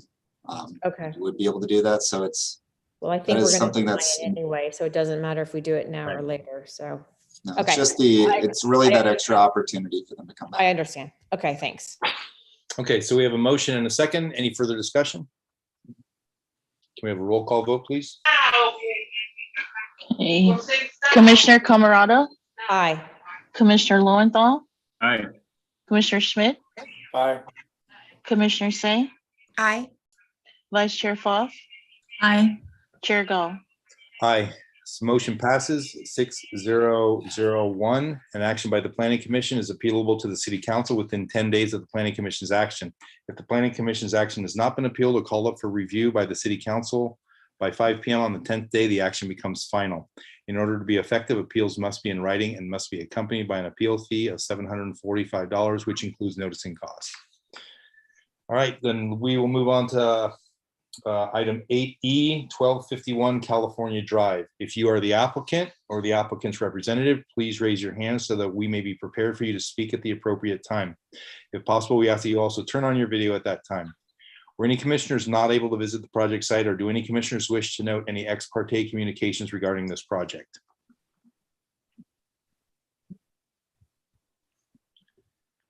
Let the record note that all commissioners present have visited the project site. Can we have a staff report, please? Yes, the 1251 California Drive contains an existing two-story building with a ground floor commercial space previously used as a dry cleaners and an existing second floor with a 2-bedroom residential unit. The applicant is proposing tenant improvements to convert the first floor of the existing building to a boutique hotel that would have a total of 8 rooms. The first floor tenant space has been vacant for over 2 years. The hotel will be marketed primarily to airline employees from San Francisco International Airport, which is located 2.5 miles north of the project site. Most of the anticipated airline employee guests will be staying no more than 24 hours in the hotel and will not have personal vehicles. The hotel will also be available for a more general clientele of out-of-town guests. However, the hotel business model anticipates that due to proximity to the airport and the Caltrain station, as well as to the compact hotel room design, both airline and general hotel guests will typically be using mass transit or rideshare vehicles to shuttle to the hotel from the airport for short visits between flights. This is a trend that we have been seeing with the larger hotels in Burlingame as well. The hotel business model is based on the existing patterns of the airline employees that currently occupy the second floor apartment unit. Please see the applicant's conditional use permit application for additional details about potential hotel guests. Previous dry cleaning business and apartment would ordinarily require 8 parking spaces. The existing on-site parking is non-conforming in that there are no parking spaces on site. The proposed hotel use would also require 8 parking spaces per code. However, because the proposed change to a hotel use requires the same total number of on-site parking spaces as the previous use, there is no intensification of use and therefore no additional parking is required for the proposed change in use. No changes are proposed to the height or envelope of the existing building or to the exterior materials. No changes are proposed to the interior of the second floor residential unit. As such, the application is not subject to design review. In summary, the applicant is requesting a conditional use permit to convert the first floor of an existing commercial building to a hotel use. The applicant is in attendance to answer questions, but first I'm available for questions of staff. Thank you, Kevin. Are there any questions of staff? I see no hands raised, so I'm going to open the public hearing. Would the applicant please come forward and state your name and anything else you'd like to add about your project?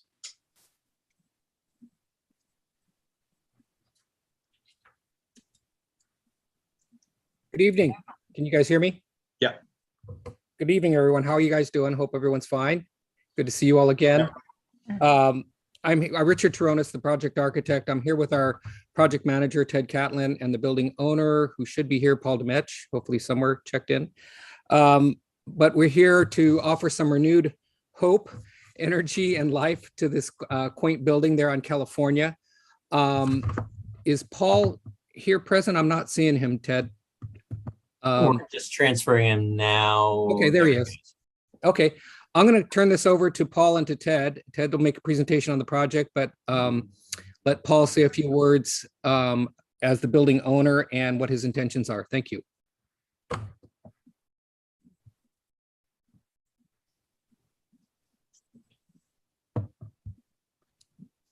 Go ahead, Paul, if you can unmute. Almost. Sorry, I think I hit the button to unmute him and it muted him again. My apologies. It looks like he's unmuted now. Yeah, we can hear you, Paul.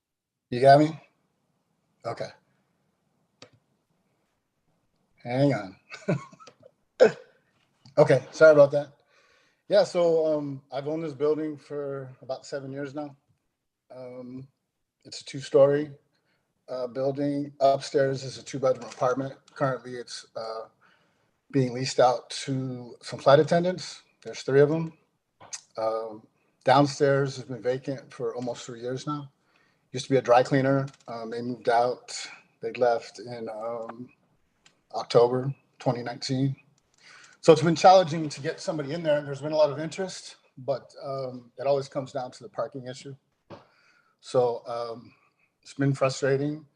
That's when I contacted DTA, Richard and Ted, to try to come up with some type of plan. And based on the flight attendants use, we kind of thought that this boutique hotel might work because they don't have vehicles. When they go to work at the airport, they typically take a ride share. It's about $3 or $4 to get there. Or they'll take the bus, which is close by. So that's how we came up with this idea for the hotel.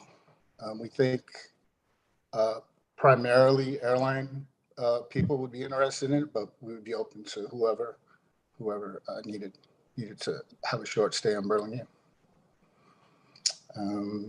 Yeah. Yeah. So I can walk you through a little bit more about the plan that we were coming up with. In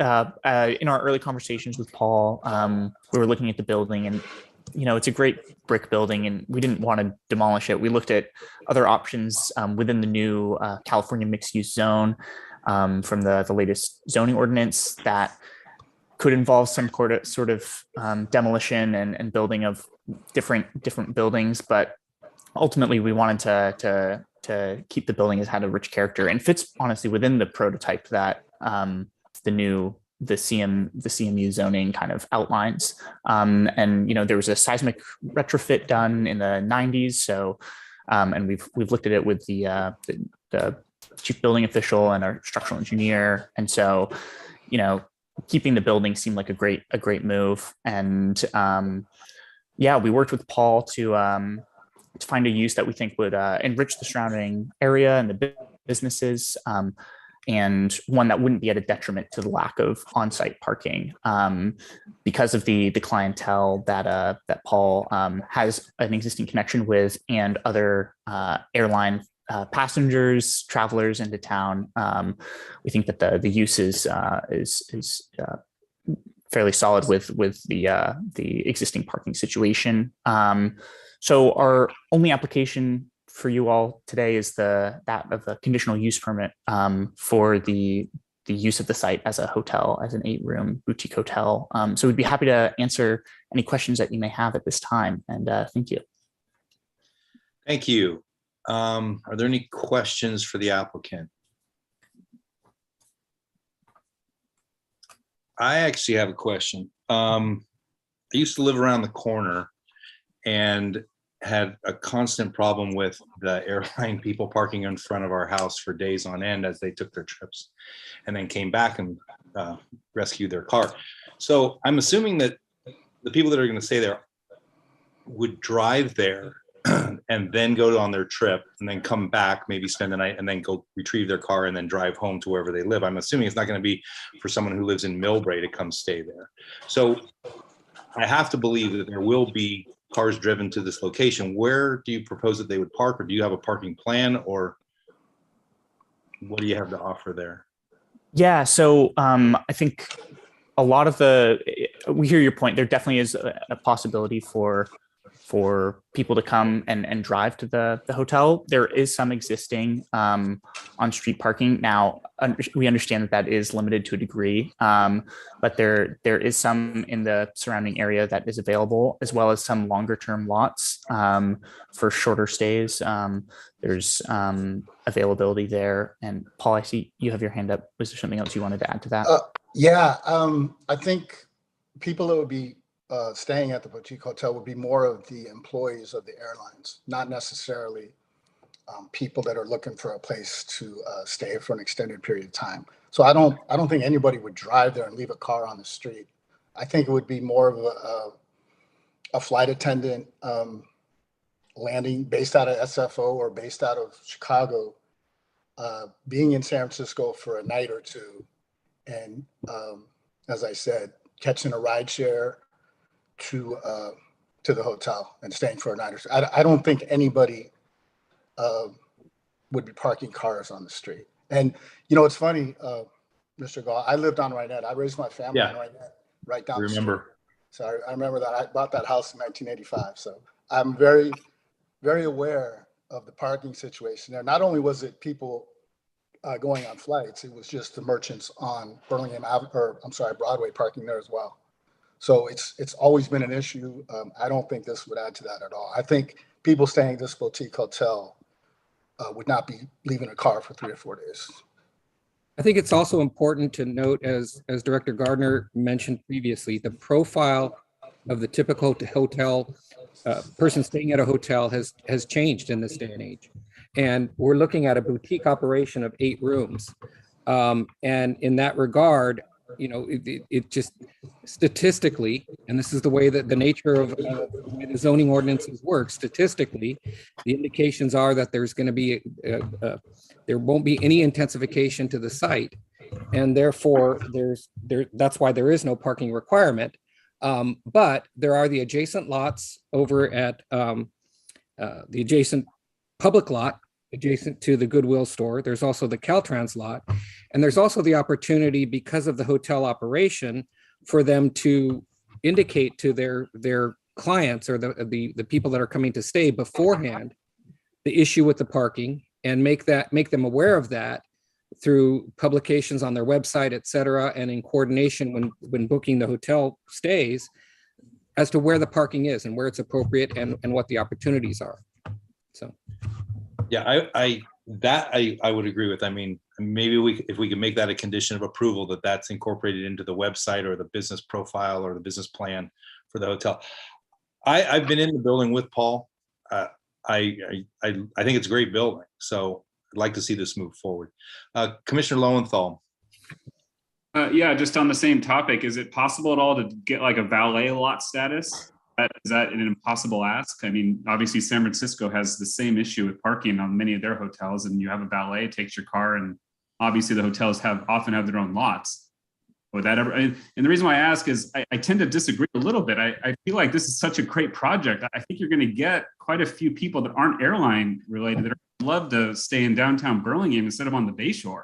I mean, yeah, it's a lovely project. I think it's great. I think you're going to be surprised. I absolutely agree, Commissioner Lowenthal. And what I just have to point out is we're talking about 8 rooms. Yeah. There's no parking requirement. It's similar to other business operations over on Broadway. I mean, I'm sorry, I'm not trying to sound argumentative, but what I keep going back to as a planner, as an architect, is the fact that it's a relatively low key operation, in that it's 8 rooms. We looked at, and let me just convey also, we looked at trying to talk to the Audi, Rector Audi folks. We tried to make contact with them. We talked to council members to try to put us in touch with their manager to try to get some of that lot that's across the street on California, get them to open up and make part of that available for not just this building, but the other businesses there along California Drive that are struggling because of the lack of parking. And to try to get access to some parking across the street on California. Then when this boutique operation came in, boutique hotel operation came up as an idea, and we started coordinating with planning staff. Planning staff ran the calculation. You all right, Paul?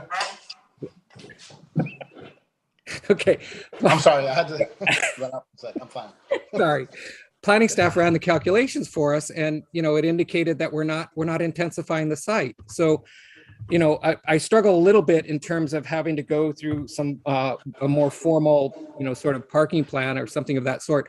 But that said, absolutely, for the operation to work, the hotel operator is going to have to make their clients aware of the parking situation. That's just going to have to be a given. If there has to be a condition that, that be part of a website publication or part of the coordination, that should be no problem at all. I appreciate the color, Richard. That's really all I was looking for. Is, you guys did your due diligence. I appreciate that.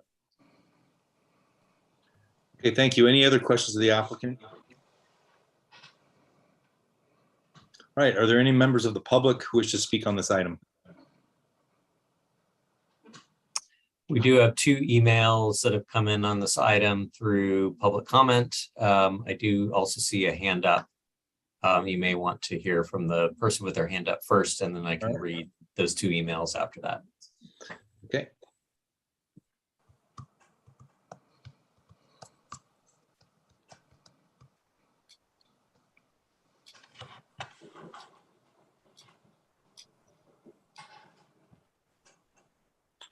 Michael Grant, if you can unmute yourself.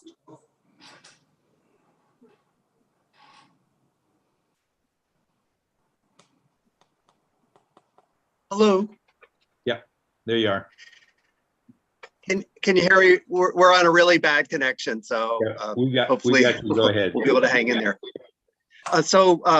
My wife and I have been living on Juanita, right around the corner from the proposed project for decades, and we're excited to hear that the building could be used for a different purpose, because it's a lovely building, but we are concerned about parking, and because Juanita is 2 blocks over from Broadway, there's rarely an open space for parking on the street. And again, the proposal is that the clientele might be airline employees, but there's no guarantee of that. And so that's our biggest concern, is the parking issue. Okay, thank you. We have a couple of emails. Yes, so I will read those now, and actually now there's a 3rd one. So I'll start in the order that they were received. This first email is signed by Ethan Rebellos. He says, "Hi, I want to express my support for the proposed boutique hotel at 1251 California Drive. I believe the hotel will benefit the businesses along the Broadway corridor. My understanding is that the current residential tenants are transient airline employees, alleviating any concern I had about losing housing stock. I would ask city staff and Burlingame PD to closely monitor the bicycle lanes for any issues during the construction phase and the months after the hotel parking." And again, that is signed Ethan Rebellos. The next email is signed Holly Allen from 1121 Juanita Avenue. She says, "Hello, Planning Commission. I and my family reside at 1121 Juanita Avenue. Our address is around the corner from the proposed hotel. We are very concerned about the congestion and parking issues at the proposed site. While the claim is that it's for airline employees and will mostly be Uber, I question the plausibility of that statement. What are the owner's plans to address parking issues? This is an already congested area with the laundromat and bike lane and gas station. What is the benefit of this proposal to our local community? And that is signed Holly Allen, 1121 Juanita Avenue. Okay, thank you. Do we have any other correspondence? Sorry, yes, there is a third one that just came in a couple minutes ago. It is signed Teresa Chambers at 1125 Juanita Avenue. Hello, commissioners. I am writing regarding Project AE located at 1251 California. I live on Juanita Avenue and have concerns regarding the hotel discussed. I have concerns regarding parking, congestion in the current area, and parking, including bike lane. Caltrain does not stop at Broadway. No other hotels on this side of California. I have concerns of the family in the area. Visitors will have cars. There is limited parking on our street. Thanks. Signed Terry Chambers, 1125 Burlingame Avenue, Burlingame. Those are all of the emails that we've received on this item. Okay, thank you. So I see no other hands, so I'm going to close the public hearing. Commissioners, any comments or discussion? Vice Chair Pfaff. Yeah, I just think this is wonderful, a wonderful project. It's very petite. It's not large. I sure see a lot of coming and going with, or I did with the laundromat. I just can't help but think that there will be a lot less activity. My gut says that. The fact that you're reusing a building that if we had actually studied the Broadway area, like I think we're actually going to, as far as anything that's possibly historically interesting there, maybe this would have,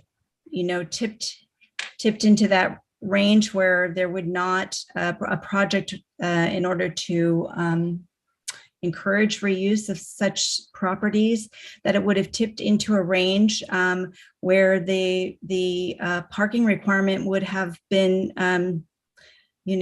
reduced or eliminated anyway. So I just think it's all good. I think this is a great developer. Sounds like a really responsible owner, and I think they can find a way to make this work. I just think it's absolutely fabulous. I'm very excited.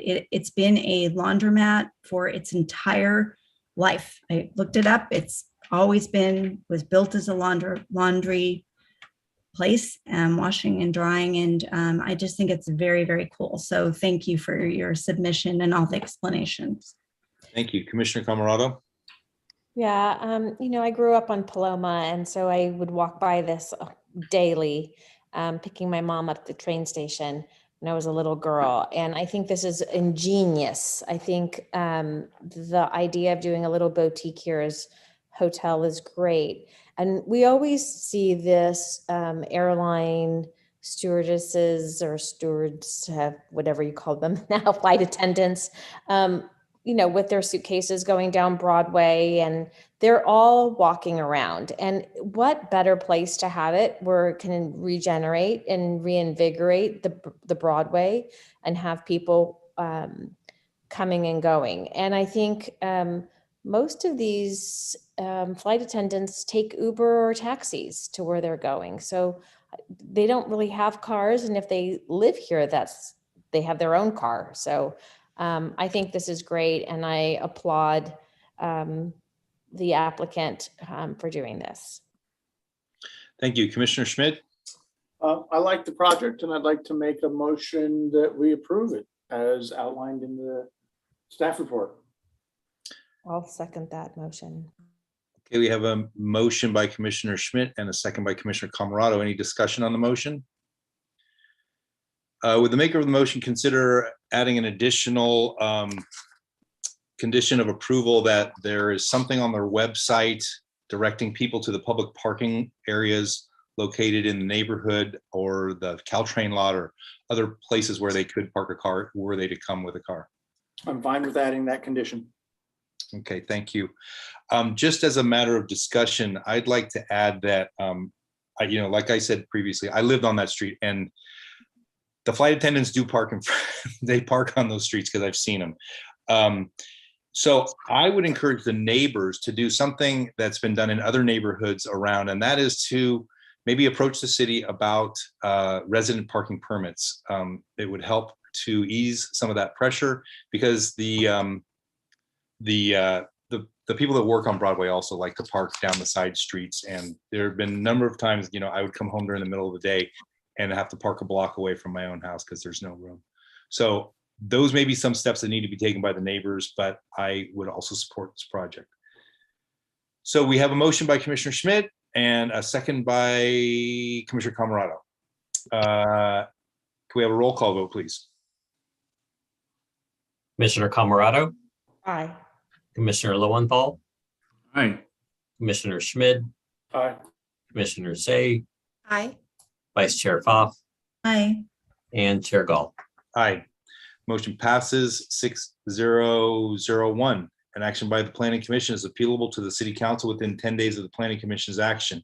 If the Planning Commission's action has not been appealed or called up for review by the City Council by 5 p.m. on the 10th day, the action becomes final.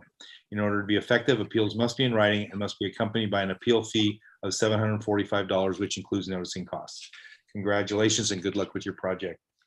So we will move on to design review study. And well, let's see. So we're going to go to item 9B, 2229 Adeline Drive. If you are the applicant or the applicant's representative, please raise your hand so that we may be prepared for you to speak at the appropriate time. If possible, we ask that you also turn on your video at that time.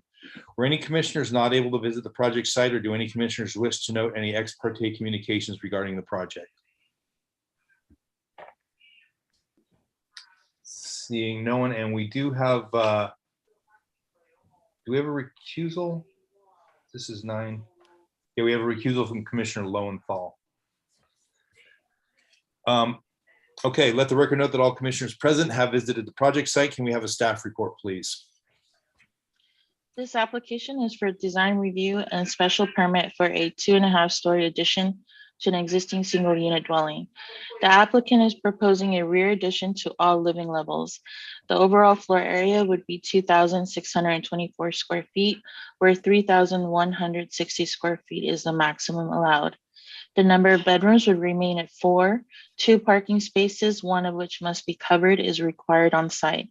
1 covered space is provided in the existing detached garage, and 1 uncovered space is provided in a driveway. The existing left side of the second floor currently encroaches into the declining height envelope, and the applicant is requesting a special permit for the proposed second floor addition to continue this encroachment into the declining height envelope. If there are any questions of staff, I am available at this time. Thank you. Are there any questions of staff? Vice Chair Pfaff. Hi, Malia. Yes, thank you very much. I was looking for some information about that deck.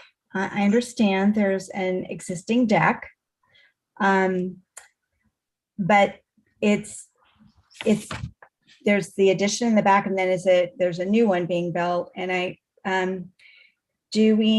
is this hillside area? Do we have is this not the 75 square foot limit, or how is that handled here? This project is not in the hillside area, so it did not require a hillside area construction permit. From my understanding, the deck was not considered a second story deck because it was not above 9 feet above grade. Okay, very good. That's what I wanted to know. Thank you very much. Thank you. Any other questions of staff? No, so I'm going to open the public hearing. Will the applicant please come forward and state your name and anything else you'd like to add about your project? Good evening, Commission. Timothy Radines, project designer. In walking through the client's wants and needs, it's a very cool old house, and it just needed some, minor updating with the kitchen and expanding it a little bit. Also, the second story, adding an extra bedroom. In talks with them, we tried to keep this as minimal as possible, and kind of keeping the character of the house. It's got a very good street frontage. The details are very classic. You know, we didn't want to, you know, tear apart everything. So we concentrated on the rear elevation. And since this is a very downsloping lot, and working with the existing kind of structure of what's there, we're asking for a variance. There's a few things that are working in our favor. The neighbor to the right, with the balcony overlooking kind of our back lot, we're trying to, you know, hopefully mirror them or get a little bit more privacy on our end and also their end by you know, adding to that side of the elevation. The owners also reached out to the neighbors. We haven't gotten any comments, good or bad, really from anyone yet. A couple people just making kind of funny remarks that, yeah, you need a new kitchen kind of thing, from the rear elevation, from the rear neighbors. You know, we'll might hear from some of them tonight, but currently we haven't heard back from them. You know, I'm here to answer any of your questions, but I think I've done a pretty good job with the massing, and kind of creating a more cohesive exterior elevation. The existing was kind of hodgepodged.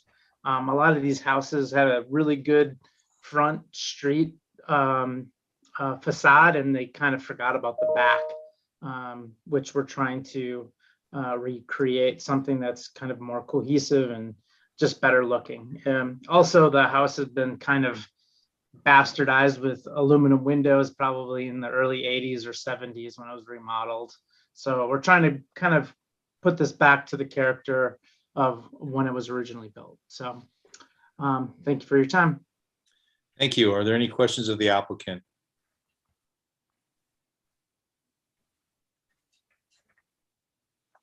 I have a quick question. Oh, Commissioner Say. Thank you. Yeah, Tim, so just to confirm that there are no proposed changes at all to the front elevation? Correct. Literally stays as is. As is. Yep. I mean, it's got great details, and if you touch something, it'd be hard to stop. Yeah, I agree. And did you play with at all a plan that avoided the declining height envelope variance request? We did. The only issue is it got too close to the existing garage, and the existing staircase, which we're not touching. And that's kind of part of that whole turret and front entryway where, you know, we didn't really want to touch the living room. Actually has a really cool coffered ceiling. I mean, the front part of the house works for them well, and it's a good layout. And we just didn't want to touch the existing. It's all lath and plaster. You can see on if you got detail A5, all of the plaster work returns back into the windows. You know, it's things that you don't see very often done anymore. So yeah, I'm sorry, I didn't mean to suggest that you would change anything in the front. I'm only talking about in the area of the addition. If you had considered kind of offsetting the decline, you know, not increasing the declining height envelope intrusion, and pushing the massing a little bit more towards the center on the backside. Yeah, we did. It just would get too close to the garage, the existing garage. That's why why the massing went more to the top of the page, I guess, or to the neighbor with the overlooking deck. Thank you. Just a clarification, the applicant is actually asking for a special permit for the declining height, not a variance. So we are not looking at a variance, just a special permit. Yeah, sorry, I corrected my terminology after I said that. Yeah, sorry about that. You said it too, and I thought, wow. No, I said it and then I corrected myself. Special permit. Okay. Thank you. Any other questions of the applicant? Okay, do we have any members of the public who wish to speak on this item? There is a public comment and email that was sent earlier, Okay. and I'll read that.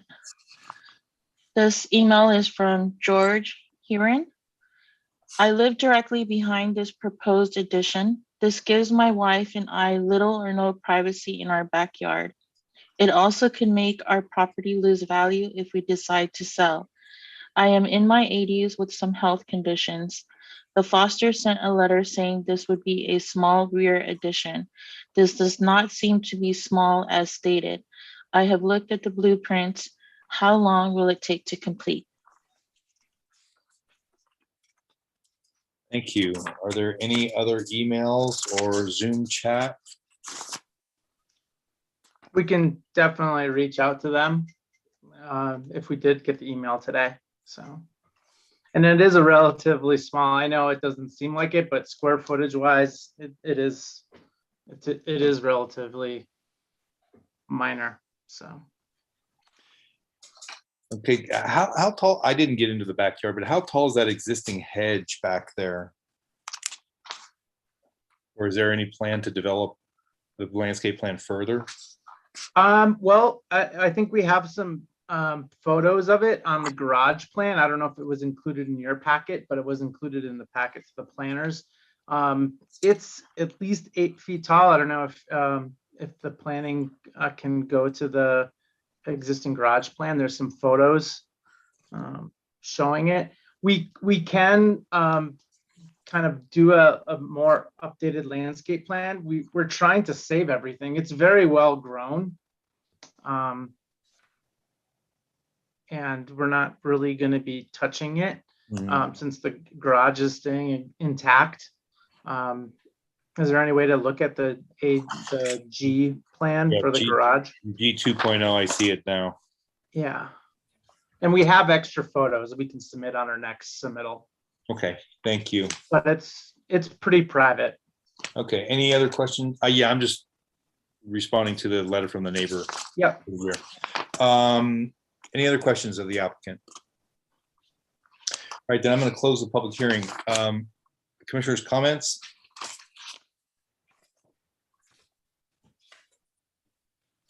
Commissioner Schmidt. Yeah, I like the project, and I agree that the rear elevation actually becomes a little bit more cohesive. And I like the, adding the windows and everything. I think that, the applicant just needs to reach out to their neighbor in the back, and, there's opportunity for landscape screening, I think, to try and help this. But in reality, that back elevation is already 2 stories with windows on the 2nd story. So this isn't really making it any less, making it any worse. It's just a little closer. So, but I think this is a good looking project. Thank you. Vice Chair Pfaff. Yeah, I concur with Commissioner Schmidt. I think it's really well done. Tim, it looks great. It holds together nicely. And I would also suggest revisiting without ruining existing landscape, if there's something you can work with what's there to kind of fill in anything that's could be lacking, that would be great. So thanks. Thank you. Commissioner Say? Yes, thank you. Yeah, I too appreciate the design that's been developed, even like the little details, such as that trim detail that's on the front elevation carried out over to the right elevation at the rear. Just forgot what room is in there, but I like the improvements to the rear elevation. I agree to, having had clients also on that street where the rear just looks like, how did that happen? And overall, I think it's a very nicely pulled together project. And also, of course, appreciate that we're retaining an existing nicely designed home, generally in its original state, and improving upon that rather than tearing something down and starting from scratch. I too can support the project. I think it blends in very well. I can support the special permit for the extension of the declining height envelope because part of the house already intersects that declining height envelope. And I don't find it obtrusive or overbearing on the neighbors. I would encourage the applicant to speak with the people behind them just to see if you can mitigate maybe a little bit more landscaping or something that would appease their concerns. With that, I'd like to make a motion to bring the project back on regular. I'll bring it back on regular action just because I think it would be nice to talk with the other neighbors. I'll second that motion.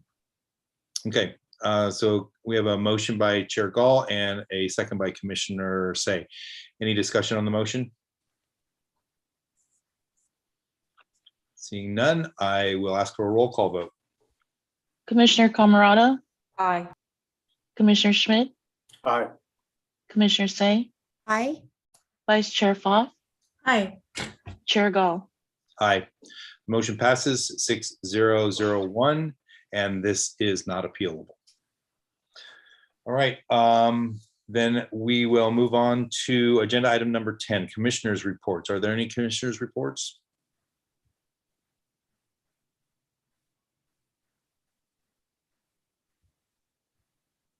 No, I don't see any. Is the Commissioners' reports where we look at the FYI that we have on our agenda?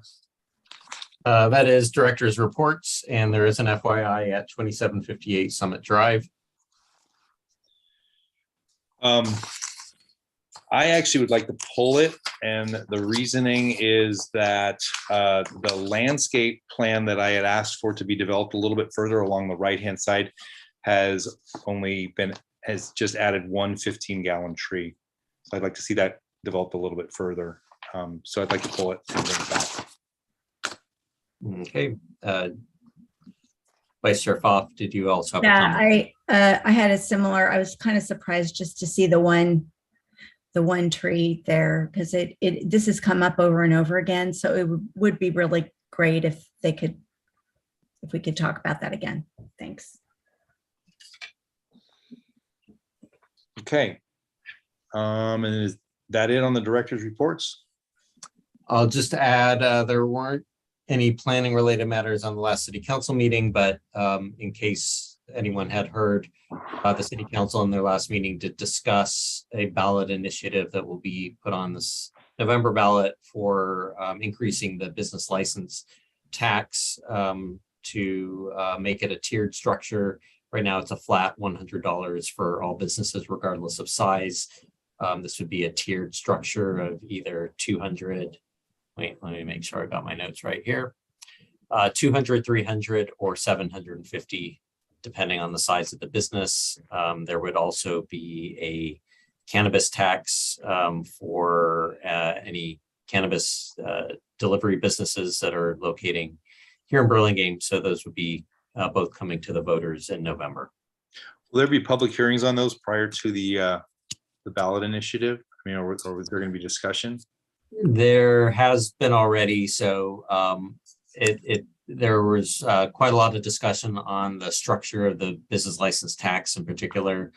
And the tiered structure was a compromise. I think the various council members felt could provide some a little more equity in terms of large businesses versus small businesses, but also not create quite a shock in terms of going from 100 to something much higher. So should anyone be interested, there were a few meetings prior, and the meeting minutes and videos are available for review.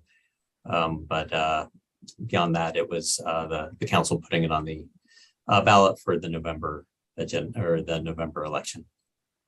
Thank you.